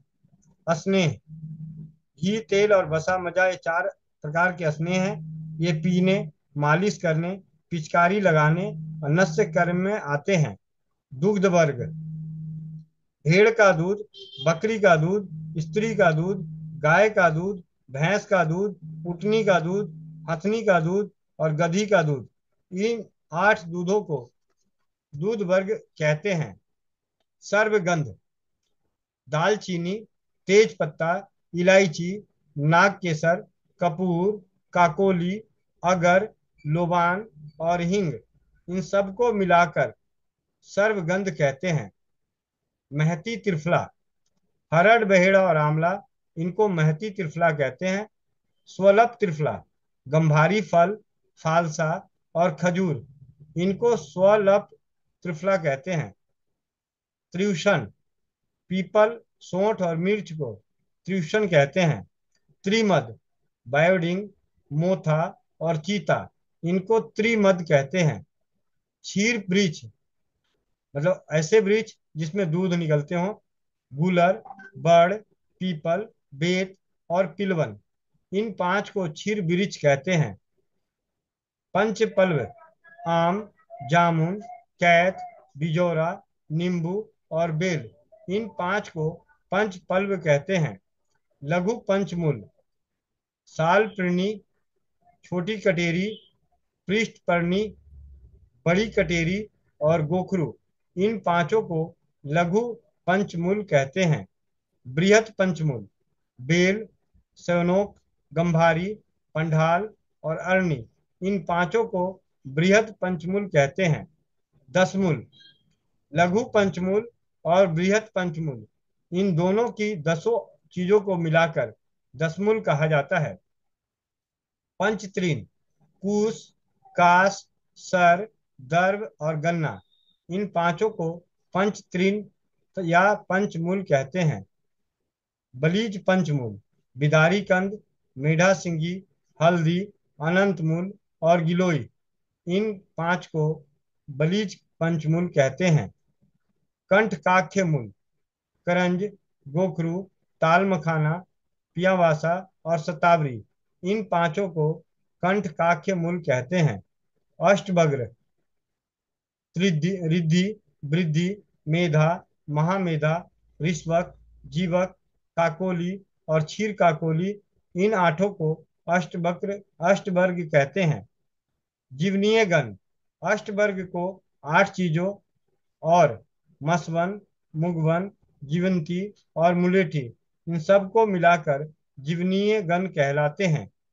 श्वेत मिर्च, सहजने के बीज, सहजने के बीज श्वेत मिर्च कहते हैं। ज्येष्ठांबु, चावलों के पानी को ज्येष्ठांबु कहते हैं। सुखोदक, गर्म जल को सुखोदक कहते हैं। बेसेबार, बिना हड्डी का मांस, गुड़, घी, पीपल और मिर्च मिलाकर पकाया जाए तो उसे बेसवार कहते हैं। अम्ल मूलक, मूल कांजी में भिगोकर बासी करके पका ली जाए तो उसको अम्ल मूलक कहते हैं। कटवर, मक्खन सहित दही के माठे को कटवर कहते हैं। तर्क, दही में दही से चौथाई जल मिलाकर मथने से तर्क कहलाता है। आधा मिलाकर मथने से उद्विष्ट तैयार होता है। यदि दही में बिल्कुल पानी ना मिलाया जाए और मथ दें तो मथिता तैयार होता है। आसव, गन्ने का रस पकाकर जो मध तैयार किया जाता है उसे सिंधु कहते हैं, और गन्ने के कच्चे रस से जो मध तैयार किया जाता है उसे आसव कहते हैं। कृषा, कृसरा अथवा त्रिसरा, तिल, चावल और उड़द से तैयार किए हुए यवांगू को कृसरा या त्रिसरा कहते हैं। अरिष्ट, पके हुए क्वाथ और मधुर रस युक्त पतले पदार्थ से बने हुए मद को अरिष्ट कहते हैं। सुशोधक, चरक संहिता के अनुसार उड़द की भूसी भुनवाकर पकाएं, फिर उसमें जौ का आटा मिलाकर कांजी तैयार करने की विधि के अनुसार जल डालकर भिगोकर रखें। जब खट्टा हो जाए तब तू दोषक को तैयार समझे। पंचक्रिया, वमन, विरेचन, नस्य, निरूह और अनुशासन, अनुशासन, इन 5 क्रियाओं को पंचक्रिया कहते हैं। इन क्रियाओं से शरीर के बतादी दोष शुद्ध होते हैं। नस्य, नाक से जो औषधि धीरे धीरे चढ़ाई जाती है उसे नस्य कहते हैं। रूखे मस्तिष्क को चिकना करने के लिए तथा गर्दन और छाती का बल बढ़ाने के लिए जो तेल आदि का प्रयोग किया जाता है उसे भी नस्य कहते हैं। प्रधमन, 6 अंगुल लंबे, 2 मुख वाले खाली नल के में तेज औषधि का 1 तोला चूर्ण भरकर फूंक मारकर रोगी की नाक में घुसाए जाने को प्रधमन नस्य कहते हैं। अब पीड़न नस्य, तेज औषधि को कूटकर रस निकाला जाए और उसे नस्य में काम में लिया जाए उसे अब पीड़ कहते हैं। गले के रोग, सनीपात, विषम ज्वर, उन्माद आदि रोगों में अब पीड़ नस्य दी जाती है, किंतु प्रबल दोष और अचेतन अवस्था में प्रधमन नस्य देनी चाहिए, इससे शीघ्र लाभ होता है। यवांगु, चावल या मूंग अथवा उड़द या तिल, इनमें से जिस द्रव्य की यवांगु बनानी हो उसे लेकर उससे 6 गुना पानी डालकर पकाएं, जब तक गाढ़ी न हो पकाते रहें। इसी को अन यवांगु और इसको कृसरा कहते हैं। यह मलादि को स्तंभन करती है, शरीर में बल पुष्टि करती है और वायु का नाश करती है, जिसे सरल भाषा में मांड कह सकते हैं। बिलेपी, चावल या मूंग में से कोई भी चीज लाकर चौगुना पानी डालकर पकाएं, जब लपसी के समान गाढ़ी और लिपटने वाली हो जाए तब उतार लें, इसको बिलेपी कहते हैं। यह पुष्टिकारक, हृदय को हितकर, मधुर और पित्त नाशक है। पेया, जिसकी पेया बनानी हो उस द्रव्य से 14 गुना पानी उसमें डालकर पकाएं, जब कुछ लस्सेदार न हो जाए पकाएं, किंतु बहुत गाढ़ी ना हो। पेया पीने लायक पतली रहती है। पेया से कुछ गाढ़ा यूज होता है और पेया बलदायक, कंठ को हितकारी, हल्की और कफ नाशक होती है। शुद्ध मंड, शुद्ध चावलों को 14 गुना जल में पकाएं, जब चावल पक जाए तब मांड निकाल लें, इस मांड को शुद्ध मंड कहते हैं। इसमें सौंठ और सेंधा नमक मिलाकर पीने से किसी भी प्रकार का अन्न का पाचन होता है तथा अग्नि द्विप्त होती है। अष्ट गुण मंड, यानी 8 गुणों से परिपूर्ण मंड, धनिया, सौंठ, मिर्च, पीपल, सेंधा नमक, मूंग, चावल, हींग और तेल। इन 9 चीजों से यह मंड तैयार होता है। पहले तेल में हींग मिलाएं। उसके उपरांत 8 तोला मूंग और 16 तोला चावलों को तेल में मिश्रित करके हींग के साथ भूनें। उसके बाद धनिया, सौंठ, मिर्च, पीपल और नमक को इन भुने हुए मूंग और चावलों में इस अंदाज से मिलाएं कि स्वाद और जायका खराब ना हो। उसके उपरांत इसमें 14 गुना पानी डालकर औटाएं। जब सीज जाए, पक जाए, उतार कर छान कर रख लें। इस मांड को अष्टगुण मंड कहते हैं। इस मंड में 8 गुण हैं। इसे पीने से अग्नि दीप्त होती है, मूत्र बस्ती का शोधन होता है, बल बढ़ता है, रक्त की वृद्धि होती है, ज्वर, कफ, पित्त और वायु का नाश होता है। लाजमंड, धान की भुनी खील अथवा चावलों को भूनकर उसमें 14 गुना पानी डालकर औटाएं। उसके उपरांत पीसकर मांड निकाल लें। इसी मांड को लाजमंड कहते हैं। इससे कफ पित्त प्रकोप दूर होते हैं। संग्रहणी और अतिसार में दस्तों में रुकावट होती है तथा अधिक प्यास वाला ज्वर शांत होता है। बाढ़ मंड, अच्छे जौ लेकर कूटें और भूनें। उसके बाद 14 गुना जल डालकर पकाएं। पकने पर मांड निकाल लें। यही बाढ़ मांड है। इसमें कफ पित्त का प्रकोप दूर होता है। यह कंठ को हितकर और रक्त पित्त को शांत करने वाला होता है। अमरादि यवांगु, आम, आंवला और जामुन, इन 3 वृक्षों की 16 तोला छाल को जौ कूट करके 64 गुने पानी में, प्राय पौने 13 सेर पानी में औटाएं। जब आधा पानी शेष रह जाए तब उतार कर छान लें। उस औषधि के पानी से 16 तोला चावल डालकर पकाएं। जब पकते पकते गाढ़ा हो जाए तब उतार लें। इस अमरादि यवांगु कहते हैं। इस यवांगु को खाने से संग्रहणी दूर होती है। पानक, 4 तोला औषधि को जौ कूट करके 64 गुना पानी में डालकर औटाएं और आधा शेष रहकर उतारकर छान लें। प्यास लगने पर सेवन करें। उसीरा दी पानक, खस, पीत पापड़ा, नेत्रबला, नागरमोथा, सोंठ और रक्त चंदन, इन 6 औषधियों को मिलाकर 4 तोले लें। उसके उपरांत जौ कूट करके 256 तोले पानी में उठाएं। जब आधा पानी शेष रहे तब उतार लें। शीतल होने पर जिस ज्वर में अत्यंत प्यास लगती हो थोड़ा थोड़ा दें। इसके सेवन से प्यास और ज्वर दोनों नष्ट होते हैं। इसी प्रकार अन्य पानक भी तैयार हो सकते हैं। पंचमूली क्षीर पाक, औषधि से 8 गुना दूध और दूध से 4 गुना पानी, औषधि से 8 गुना दूध और दूध से 4 गुना पानी मिलाकर औटाने से क्षीर या दूध तैयार होते हैं। सीखन, पिठवन, छोटी कटेरी, बड़ी कटेरी और गोखरू, लघु पंचमूल पंचमूल के इन 5 द्रव्यों को जौ कूट करके 8 गुने दूध में और दूध से 4 गुने पानी में डालकर औटाते औटाते पानी जल जाए, केवल दूध मात्र शेष रह जाए, तब उतार कर छान लें। यही पंचमूल क्षीर पाक है। इसके सेवन करने से श्वास, खांसी, मस्तिष्क का शूल, पसली का दर्द, पीनस, जुकाम और जीर्ण ज्वर आराम होती है। यह दूध समस्त प्रकार के जीर्ण ज्वरों यानी क्रॉनिक फीवर में भी अति उत्तम महाप्रचित औषधि है। क्वाथ, 4 तोले औषधि को 64 तोले पानी में डालकर मिट्टी के बर्तन में हल्की आग पर पकाएं। जब 8वां भाग यानी 8 तोला पानी शेष रह जाए तब उतार कर छान कर रखें। इसी को क्वाथ, काढ़ा, श्रीत, कसाय, निरयु कहते हैं। नोट: स्मरण रखें कि काढ़े के बर्तन पर औटाते समय ढक्कन भूल कर भी नहीं रखना चाहिए, अन्यथा काढ़ा भारी हो जाएगा। कूट पाक, गीली वस्तु वनस्पति को कूट पीसकर गोला बनाएं। उसके बाद गोले को गंभारी या बड़ या जामुन के पत्तों में लपेट दें और ऊपर से धागा बांध दें। पीछे से उस पर 2 उंगल मिट्टी चढ़ा दें।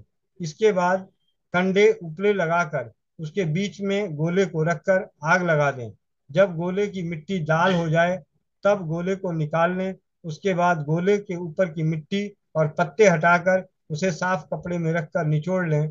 इस यह रस पुट पाक विधि से तैयार हुआ। पुट पाक द्वारा हुआ रस शहद आदि डालकर पिया जाता है। मंथ 8 तोले औषधि को भली प्रकार कूटें। उसके बाद 32 तोले शीतल जल के मिट्टी के बर्तन में भरें। उसके बाद उसमें 8 तोले औषधि डाल दें। उस औषधि को रई से मथें। एकदम झाग आने लगे तब उसको छान लें। यही मंथ है। इसको पीने की मात्रा फांट की तरह 2 पल यानी 16 तोला है।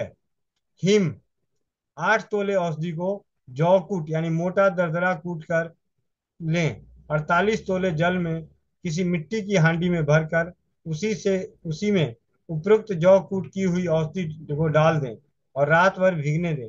प्रातः समय उस जल को छानकर सेवन किया जाता है। इसको हिम और शीत काढ़ा कहते हैं। इसकी मात्रा भी फांट के समय समान 16 तोला की है। गुटका गोली को कहते हैं। गुटिका, बटी, मोदक, बाटिका, पिंडी, गुड़ और बत्ती ये सब गोली के नाम हैं। यदि गोली बनानी हो तो गुड़, खांड या गुगुल हो तो गुगुल को सोध कर पीस लें। फिर उसमें चूर्ण मिलाकर गाय के घी से गोली बना लें। यदि खांड या मिश्री आदि डालकर गोली बनानी हो तो चूर्ण से चौगनी लेकर दोनों को मिलाकर गोली बना लें। यदि कभी गूगल और शहद दोनों को मिलाकर गोली बनानी हो तो दोनों के चूर्ण को बराबर लेकर गोली बना लें। शीत रस सिंधु कच्चे ईख के रस यानी मधुर पदार्थों से सिद्ध मध को शीत रस सिंधु कहते हैं। पकवे रस सिद्धू ईख आदि मधुर द्रव्य पदार्थों में को पकाकर जो मध बनाते हैं उसे पकरस सिद्धू कहते हैं। सूरा चावल आदि धान्यों को जला उबाल कर अग्नि के संयोग से यंत्रों द्वारा जो मध बनता है उसको आयुर्वेद शास्त्र में सूरा कहते हैं। जगल उपयुक्त सूरा के नीचे के भाग में जो पतला सा पदार्थ होता है उसको जगल कहते हैं। मेदक जगल के गाढ़े भाग को मेदक कहते हैं। पुकस मेदक के सार भाग को पुकस कहते हैं। किन्वक सूरा बीज की किन्वक कहते हैं। बारूणी ताड़ या खजूर के रस से अग्नि के संयोग से यंत्र द्वारा जो रस खींचते हैं उसे मद, बारूणी, ताड़ी या खजूरी कहते हैं। शुक्र बिना खट्टे हुए मधुर द्रव्य पदार्थों को पात्र में भरकर पात्र का मुंह बंद करके उस पर मुद्रा देकर 1 महीना या 15 दिन रखने से जो मध तैयार हो उसे शुक्र कहते हैं। गुड़ सुक्त गुड़, जल, तेल, कंद, मूल और फल इन सबको किसी बर्तन में भरकर मुंह बंद कर दें। उसके उपरांत मुद्रा दे दें। 1 महीना या 2 पच तक रखा रहने दें। जब खट्टा हो जाए तब काम लें। इसको गुड़ सूतक कहते हैं। उपयुक्त प्रकार से ईख और घास का सूतक बनाते हैं। सुसाम्बू कच्चे जौ को भूनकर किसी बर्तन में रखें। ऊपर से पानी भरकर मुंह बंद कर दें और मुद्रा दे दें। कुछ दिन बाद ये काम में लाएं। यही तुसाम्बू है।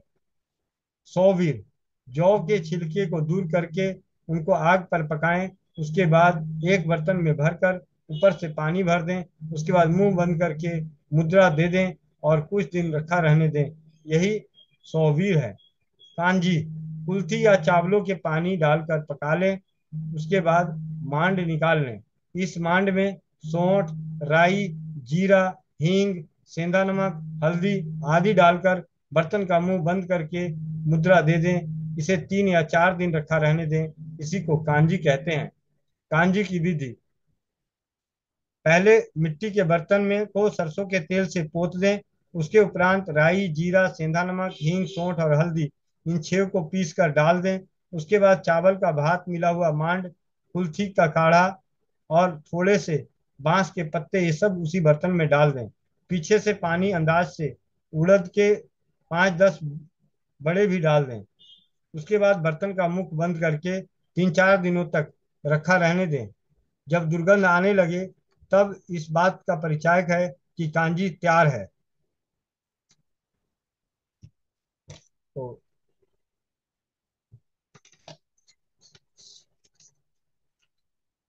आज की स्वाध्याय आयुर्वेद चिकित्सा सागर के सरल परिभाषा यहीं पे विराम देते हैं। आयुर्वेद में अनेकों ऐसे शब्द होते हैं जिन्हें हमें सुनने में अटपटा सा लगता है, लेकिन उन सभी का एक सात्विक अर्थ है, उसकी एक परिभाषा है। उसे जानने और समझने का आज आप सभी के सानिध्य में मुझे पुनः मिला। उसके लिए आप सभी को कोटि कोटि नमन, दिल की गहराइयों से हार्दिक धन्यवाद। आप लोगों ने सुना, समझा, सीखा वो अलग बात है, लेकिन उससे ज्यादा मेरे दिलो दिमाग पे ये बातें जहर की। आप सभी का सानिध्य स्वास्थ्य रक्षक बने बनाए अभियान में इसी प्रकार बना रहे, इसी कामना के साथ। जी, आप अपने अब आप विचार रख सकते हैं। कुछ मन में प्रश्न हो तो प्रश्न कर सकते हैं। 12:24 हो गया है। आज 12:30 बजे कक्षा को समाप्त करेंगे। और माफी चाहते हैं, सुबह हमारी बातों बातों में पैतृक पक्ष के मंत्रों का उच्चारण नहीं हो पाया, तो अपने अपने पितरों से माफी चाहते हैं। और, और कोमल बहन जाते हुए इसका जरूर करेंगी। आप सभी को भी याद दिलाना चाहिए था, गलती आपकी भी है, माफी आप लोग भी मांगो, मैं अकेला क्यों मांगो।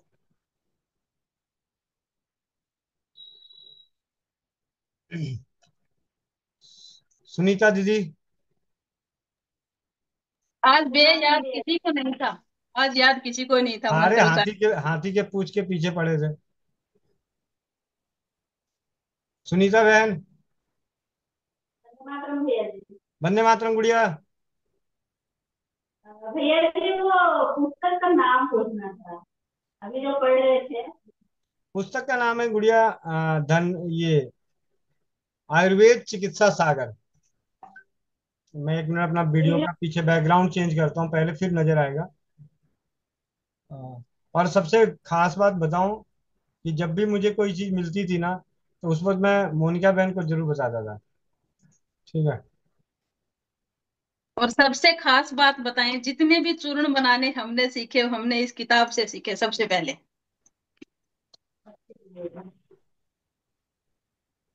है। भैया आयुर्वेद। सबसे पहले चूर्ण इसी का बनाया था हमने शायद। जी जी। अब इसकी दशा भी देख सकती हैं क्या हो रखा है पढ़ते पढ़ते।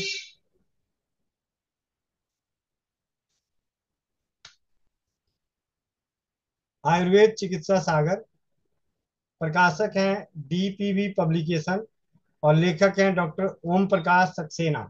इनकी बहुत सारी पुस्तकें हैं, काफी पुस्तकें लिखी, और इन्होंने सिर्फ पुस्तक लिखने का, लेखन का कार्य ही नहीं किया, इन्होंने और भी कार्य किए उन औषधियों को बनाने का, प्रयोग करने का। काफी अच्छा। जी। खुशबू बहन मेरठ, खुशबू पांडे। वंदे मातरम भैया, सबको वंदे वंदे मातरम मातरम। जी।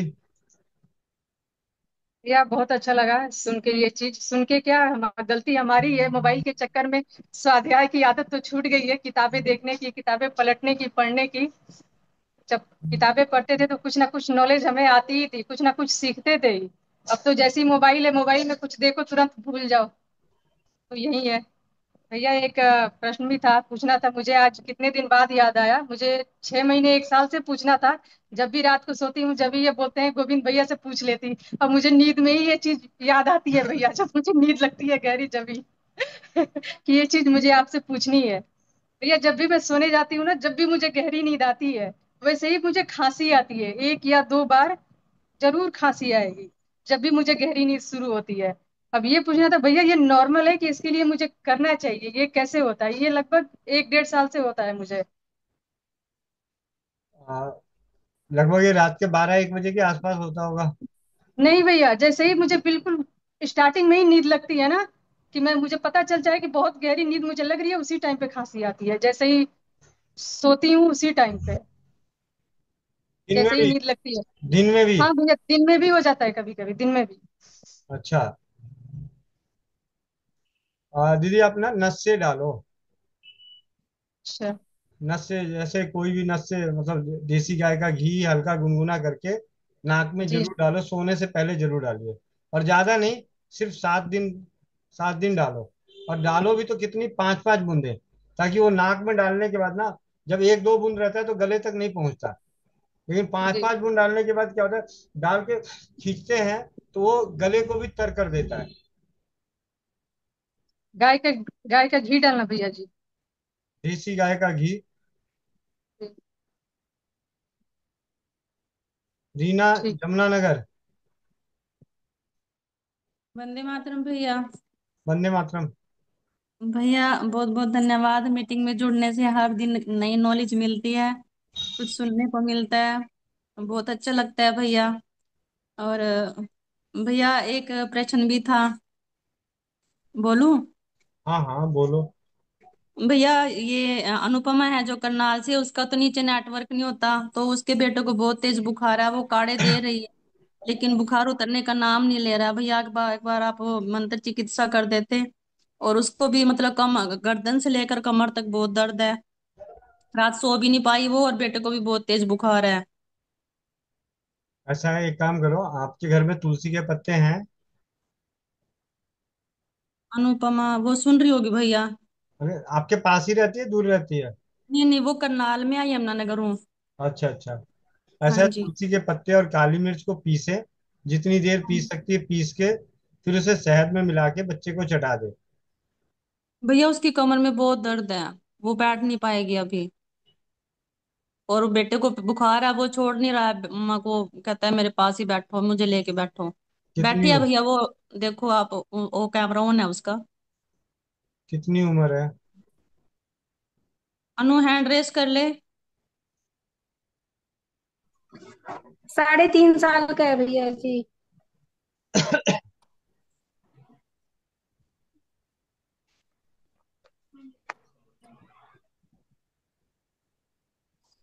अम्मा जी, भैया 3.5 साल का है बेटा।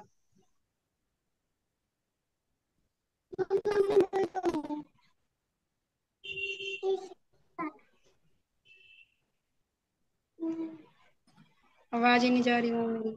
हैंड रेस कर ले, नहीं हैंड रेस कर ले, एक बार पता चल जाएगा ना, वैसे दिख नहीं रही होगी ना कहाँ पे है। अच्छा। हाँ हैंड रेस कर। दिख रही है दीदी, दिख रही है, अनुपमा कोमल बहन दिख रही है, शायद भैया के पास फोन आ गया। अच्छा ठीक है जी दीदी। दीदी दिख अच्छा। दीदी, घर में काली मिर्च होगी जी और दीदी। तुलसी माता होंगे। जी। दीदी वो काढ़ा दे रही है दीदी वो। दीदी एक मिनट, तुलसी। एक मिनट रुको, एक मिनट। आप नहीं दीदी, जो जिनको समस्या है उनसे बात करने दो। तो दीदी दोनों को आप 5 मिनट तो घोट ही सकते हो, चारपाई पे बैठ के, बेड पे बैठ के, कुर्सी पे बैठ के, दोनों को मिला सकते हो ना? जी दीदी। 10 मिनट। जी दीदी। इतनी देर आप दोनों को घोटो दीदी, दोनों को घोट के दिन में जो श्री राम बटी का सेवन एक बार करवाते हैं, इसका सेवन आप 2 से 3 बार करवा देना, चने के दाने के बराबर गोली बना के। ठीक है? जितनी ज्यादा ठीक है देर दीदी। हम दीदी मैंने इसको मर्दन करते हैं उतनी ही अच्छी औषधि बनती है। जितना कम मर्दन होता है, जितना कम आप पीस पाओगे, उतनी ही कम काम करेगी, काम पक्का करेगी। ठीक है? काढ़ा बना के नहीं देना, गोली बना के दे देना। इसको कड़वी लगेगी क्योंकि 3 साल का है, तो शहद मिला के दे हाँ देना जी। दीदी। दीदी मैंने कल ऐसे ही दिया, मैंने गोविंद भैया से पूछा था और उन्होंने जी यही बताया था। मैंने कल इसको 1-1 घंटे के अंतराल पे दिया है, मतलब यही तुलसी और काली मिर्च पीस के जी। और शहद में दिया, पर इसका बुखार 104 से नीचे आ ही नहीं रहा दीदी। तो फिर दीदी आप इसको मेथी दाना भी काढ़ा बना के भी दे दो। और मेथी दाने वरुण, का काढ़ा कैसे? मेथी दाना दीदी, मेथी दाना होता है, उसको 1 गिलास पानी में बॉईल करो, 1 कप रहे तब तक उबाल लो, उसको हाँ जी। शहद मिला के 2-3 बार में चम्मच से पिला देना। ठीक है? और वरुण वरुण वरुण, ठीक वरुण वरुण वरुण मंत्र का उच्चारण करना दीदी 11 बार। 11 बार करने के बाद है। हाँ स्वाहा कर देना। ठीक है? ठीक है वरुण, दीदी। वरुण मंत्र का उच्चारण करना है। और एक वरुण एक वरुण। एक, अगर बच्चा बोल सकता है तो बच्चा एक एक एक एक, मतलब 1, एक एक एक। ठीक है? आप भी ठीक बार है बार दीदी। एक एक बोलें। जी दीदी, बुखार आज उतर जाएगी दीदी, दोबारा नहीं आएगी। ठीक है दीदी, धन्यवाद दीदी आपका बहुत बहुत जी दीदी, ठीक है। जानकारी देने के लिए।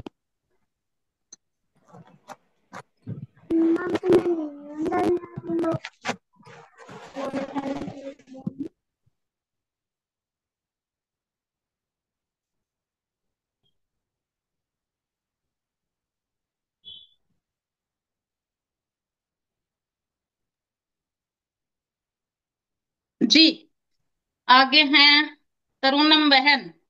तरुणम बहन, जी फरमाते दीदी, लाल वंदे चाचा जी। मातरम। आप जी सभी को वंदे मातरम। दीदी मैं ये बोल रही थी ना कि मतलब अभी खुशबू दीदी बोल रही थी, जैसे पहली बार जैसे नींद जैसे लगती है, गहरी नींद में जाने के बाद खांसी इतना सुरसुरी टाइप का होगा जी। कि मतलब इतना ज्यादा होगा कि 2-4 मिनट होगा, उसके बाद फिर सही हो जाएगा। ये प्रॉब्लम हमारे साथ भी महीने दिन से है।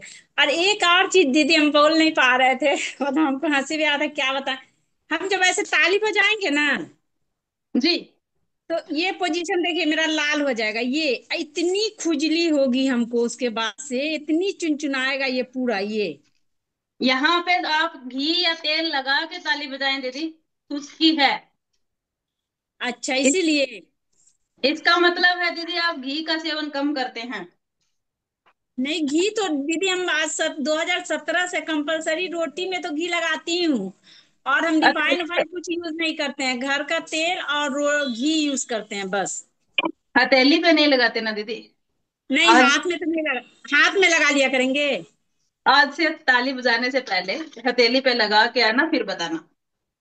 अच्छा, ठीक ठीक है दीदी, धन्यवाद। जी दीदी। और बातीलाल चाचा जी। वंदे मातरम बहन जी। वंदे मातरम चाचा जी। ये वो जदा धातु स्रवित पानी जो बनाते हैं तो धातु भी शायद उबाली जाएगी। धातु सर्वित पानी बनाते हैं, धातु भी ये दीदी ने बनाया। कौन दीदी ने बनाया? नीतू महेश्वरी दीदी ने बनाया। दीदी, मेरे को लगता है चाचा जी धातु नहीं उबालने चाहिए, रात को रखनी चाहिए। बाकी एक बार मैंने बनाया नहीं तो जो वही बात है। सारी रात सारी रात पानी में उनको रख कर फिर सुबह काट कर पानी पानी उबालना है 1 मिनट उसको। चाचा जी, साथ में। हाँ ये तो चाचा जी सोना कम करवाएगी, और कोई मतलब नहीं है। हाँ। उसके अंदर ही डाल के करना होगा, तो इसका मतलब सोना जलेगा। सोना कम करवाएगी नीतू महेश्वरी दीदी। हाँ, ये यही तो बूझना था। जी चाचा जी, साथ में ही करना है। हैं? साथ में ही करना है। स- साथ में ही भेज करना दिया है। मैंने, भेज दिया जी, मैंने। साथ में ही उसको उबालना है। चैट बॉक्स में भेज दिया मैंने। चैट मैं बॉक्स भेज में आप रही हूँ। चाचा जी देख लेना। ठीक ठीक ठीक, वंदे मातरम चैट है। बॉक्स में ही मिल गया। ठीक है। ये नीतू महेश्वरी, वो गोविंद भैया कह रहे थे ना सोना रेट बढ़ जाएगा, इसका मतलब सोना घट जाएगा अब हम मरे। हम्म। एस के मलिक भी है जी। इसमें उबालने वाला इसमें नहीं दिया हुआ है। अरे, वंदे मातरम दीदी, वंदे मातरम सभी भाई बहनों को। जी। दीदी, हमारे एक भाई के ससुर हैं, उम्र 60-65 होगा। तो अभी बोल जी, रहे हैं कि उनको कान में थोड़ा कम आवाज मिल रहा है, मतलब कम सुनाई दे रहा है। तो ठीक इसके है। लिए तो सौमित्र बोले, लेकिन वो तो उम्मीद है कि वो नहीं करेंगे, क्योंकि हम तो आप समझ रहे हैं। जी भैया, उसके लिए भैया जी फिर सरसों के तेल में बेल के फल, वो पत्ते, या तो वो भैया उबाल के उसका पानी उबाल के बना लें, या फिर भैया आता है आयुर्वेद में बिलवादी के नाम से तेल। नीली बाती। बिलवादी, जो बेल के पत्तों से बनता है। बिल बाती। जी। दिलवादी दिलवादी। दय से दवात, लास्ट वाला भैया दय से दवात है। चैट बॉक्स में अगर लिख देते तो अच्छा होता। लिख दिया भैया जी। और अगर बेल पत्ते से बनाना होगा तो बेल पत्ता और पानी को उबालेंगे? नहीं भैया, तेल तेल का मतलब तेल होता है ना, तेल तो डालना पड़ेगा, पानी से कैसे तेल बनेगा। आप भैया वो लेंगे, थोड़े पत्तियों को कूट लेंगे, 250 ग्राम पत्तियों को कूट लेंगे अच्छा सा, उसका रस निकाल लेंगे, या फिर पत्तियां भी डाल सकते हैं, बाद में भी छान सकते हैं। तिल का तेल या फिर सरसों का तेल ले लेना भैया। वैसे आयुर्वेद में कहते हैं कि तिल का तेल बहुत अच्छा, ज्यादा काम करता है। तो उसके अंदर 250 ग्राम मिला के आप उसको उबाल लेना अच्छा सा, जब तक वो पक जाए। या फिर अगर आप उसका रस डाल रहे हैं तो रस जब तक जल जाए तब तक भैया उसको उबालना है। उसके बाद उसको छान के रख लेना है, और वो आपका तैयार हो गया विलवादी तेल। 250 तेल में लगभग ढाई सौ सौ दो सौ ग्राम जी भैया, 250 ग्राम पत्तियां लोगे तो भैया उसमें 75 ग्राम 100 ग्राम के आसपास रस निकलेगा। अच्छा जी। धतूरा का जी पत्ता का रस निकाल भैया जी। जी। धतूरा का पत्ता का रस निकाले 100 ग्राम के लगभग में, उसमें शुद्ध सरसों का तेल 50 ग्राम डाल करके धीमी आंच पर पकाएं।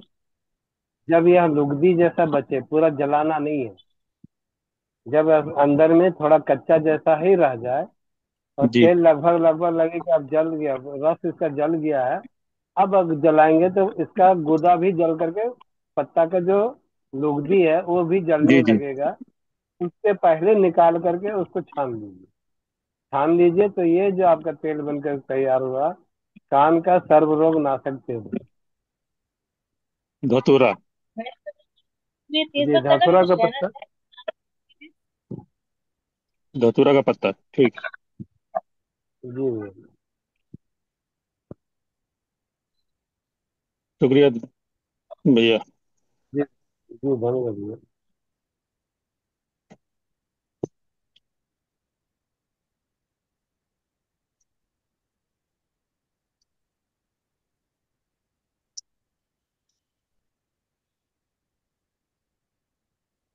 होने के बाद 12:40 हो गया है।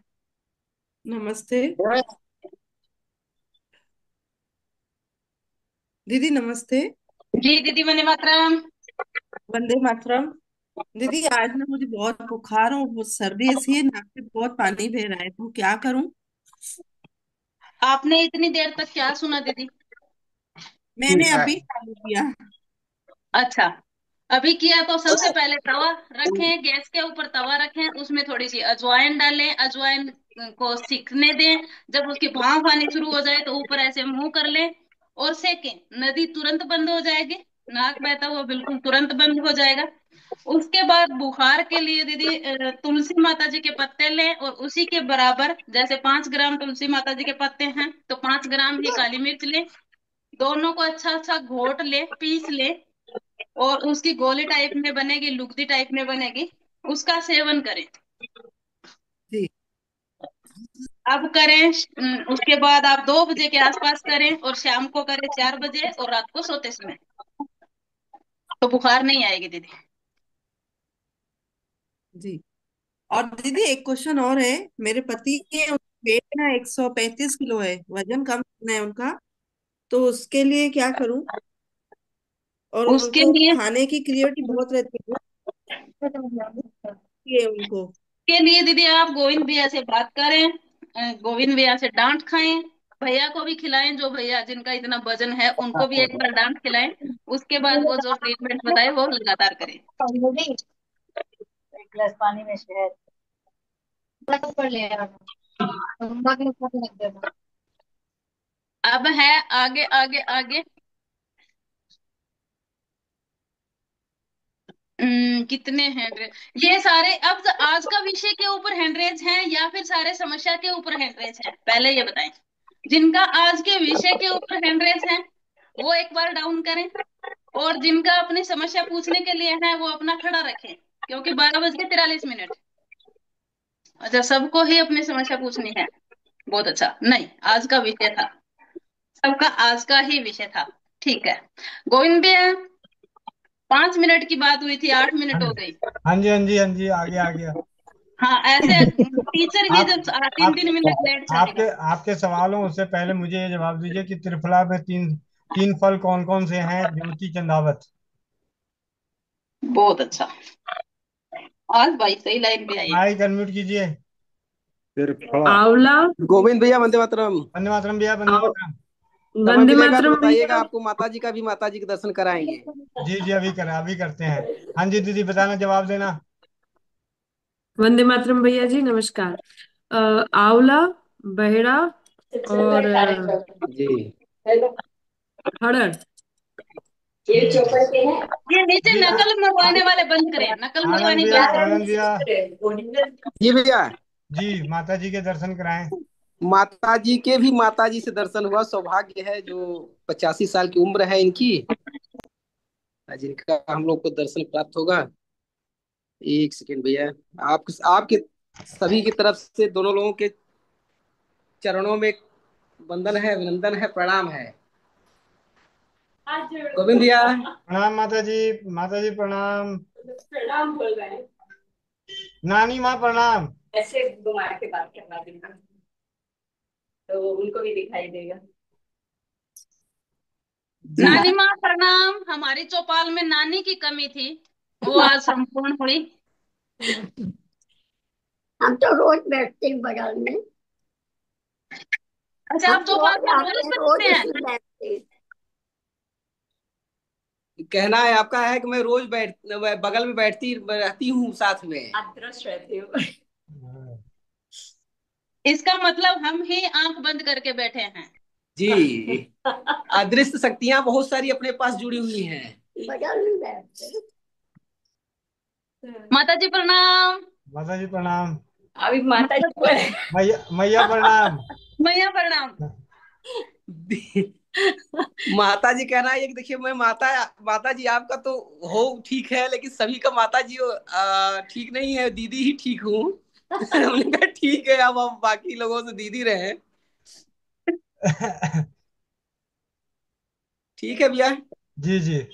ठीक है भैया। आप कोमल दीदी कहाँ है? कोमल दीदी ने कहा था जाइएगा, तो हमारे तरफ से भी दिख नहीं रही है कोमल दीदी। एक मिनट, कोमल बहन हैंड रेस करना। है, कर दिया भी अनम्यूट।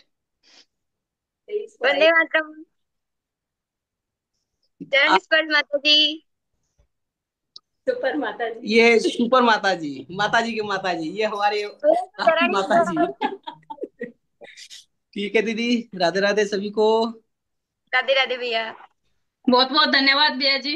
महेंद्र आप चाचा अकेले जी वंदे मातरम। वंदे आप मातरम भी भैया, वंदे अकेले मातरम। अकेले दर्शन करके निकल जाते तो हमें पता भी नहीं चलता। आपका बहुत बहुत तहे दिल से जी धन्यवाद। जाहि विधि राखे जी राम, जी, ताहि बहुत विधि धन्यवाद। रहिए। एक बार माता जी के मुंह से वो कहलाइए, जिन जा पर जा कृपा पर राम कृपा की राम होई। की हुई। क्या बोल रहे हैं? जा पर कृपा राम की हुई ना। कैसा था? क्या बोल रहे हैं? एक मिनट। चश्मा उतार। हाँ जी।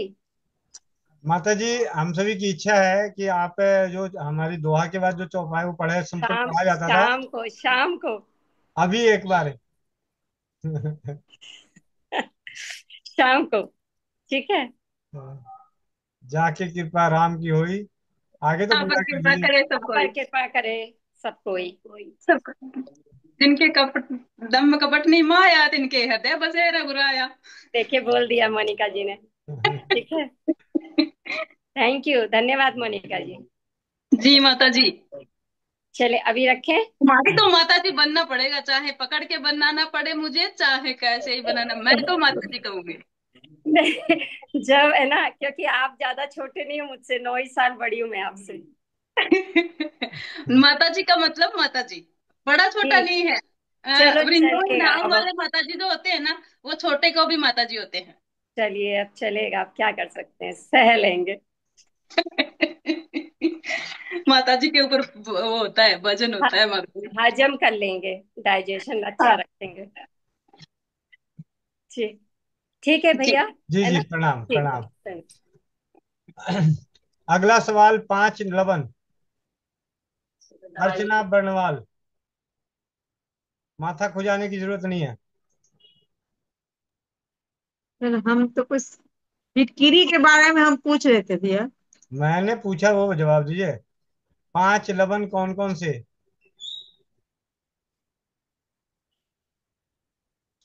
नहीं समझे। नहीं समझे तो समझाने के लिए आपके महेंद्र चाचा जी। काला नमक, सिंधा नमक, सहचर नमक, समुद्री नमक, और एक है सहचर नमक। बीड। हम्म, 5 5। नमक। 5 नमक। अच्छा अच्छा। दीपक गिरी जी।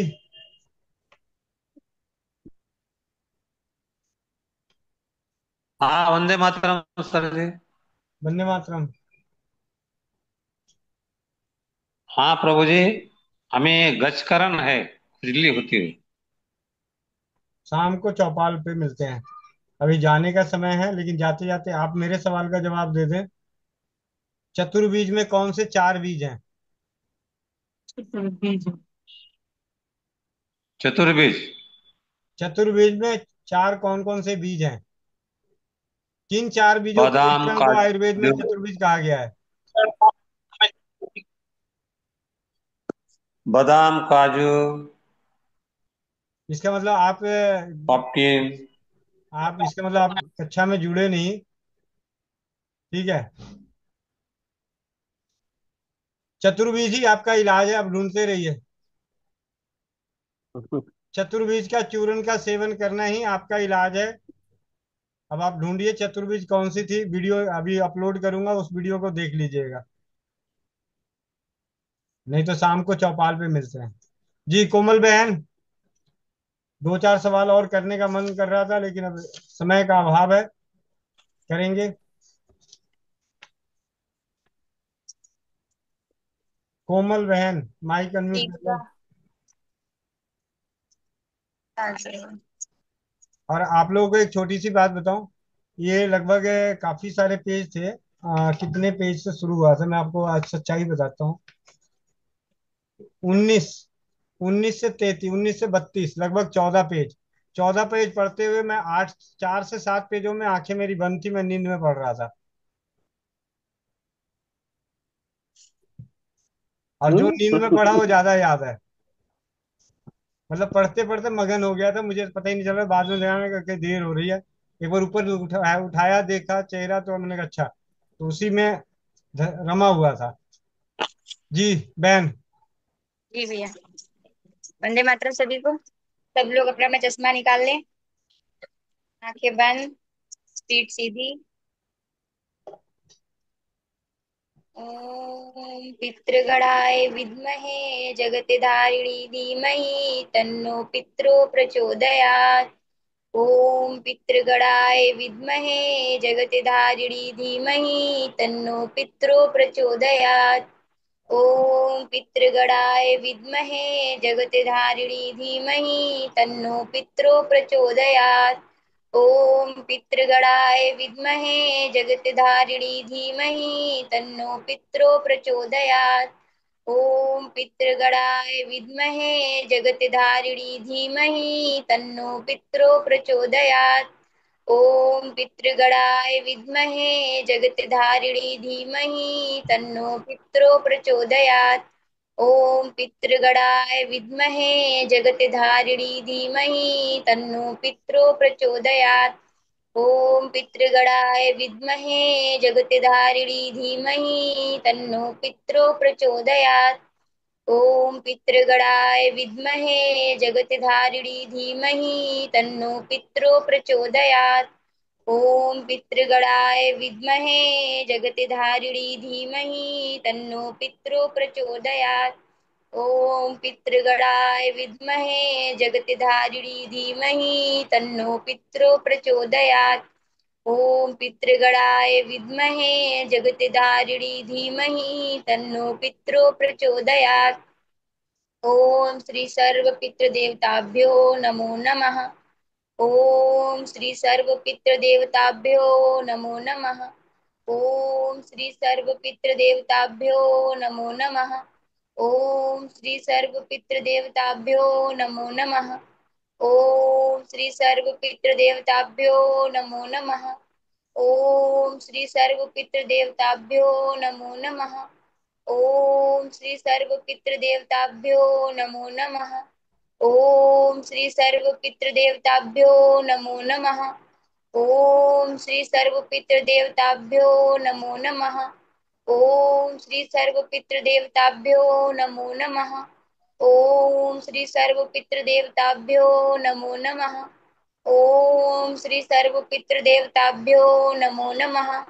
ओम श्री सर्व पितृ देवताभ्यो नमो नमः। ओम सर्वपितृभ्यो नमः। नमः स्वाहे स्वधाये नित्यमेव नमो नमः। ओम सर्वपितृभ्यो नमः। नमः स्वाहे स्वधाये नित्यमेव नमो नमः।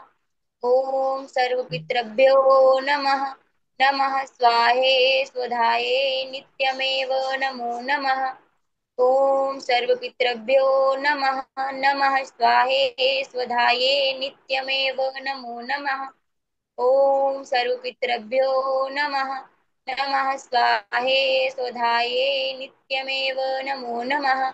ओम सर्वपितृभ्यो नमः। नमः स्वाहे स्वधाये नित्यमेव नमो नमः। ओम सर्वपितृभ्यो नमः। नमः स्वाहे स्वधाये नित्यमेव नमो नमः। ओम सर्वपितृभ्यो नमः। नमः स्वाहे स्वधाये नित्यमेव नमो नमः। ओम सर्वपितृभ्यो नमः। नमः स्वाहे स्वधाये नित्यमेव नमो नमः। ओम सर्वपितृभ्यो नमः। नमः स्वाहे स्वधाये नित्यमेव नमो नमः। ओम सर्वपितृभ्यो नमः। नमः स्वाहे स्वधाये नित्यमेव नमो नमः। ओम पितृदेवताय नमः। ओम पितृदेवताय नमः। ओम पितृदेवताय नमः। ओम पितृदेवताय नमः। ओम पितृदेवताय नमः। ओम पितृदेवताय नमः। ओम पितृदेवताय नमः। ओम पितृदेवताय नमः। ओम पितृदेवताय नमः। ओम पितृदेवताय नमः। ओम पितृदेवताय नमः। सभी लोग अपने अपने हाथों को रब करेंगे, फिर अपनी आंखों पे लगाएंगे, धीरे धीरे अपनी आंखें खोलेंगे। जय श्री राम। जय श्री राम।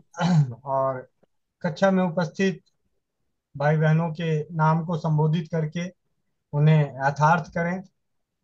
और इसके लिए बुलाना चाहूंगा क्लास के मॉनिटर, सेकंड मॉनिटर सुशील भाई।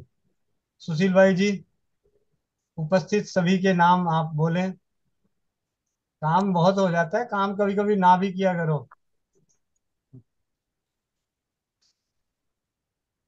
सभी को जय श्री राधे राधे।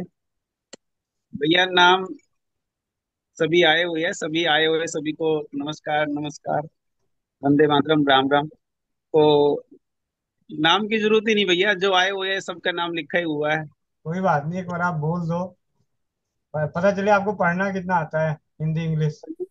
भैया पढ़ना ही तो नहीं आता ना। चलिए, सेकंड की कुछ पलों में और मिलते हैं इसी लिंक से शाम 4 बजे। नारी सुरक्षा घरेलू बचत व्यवसाय, रात्रि 8 बजे चौपाल।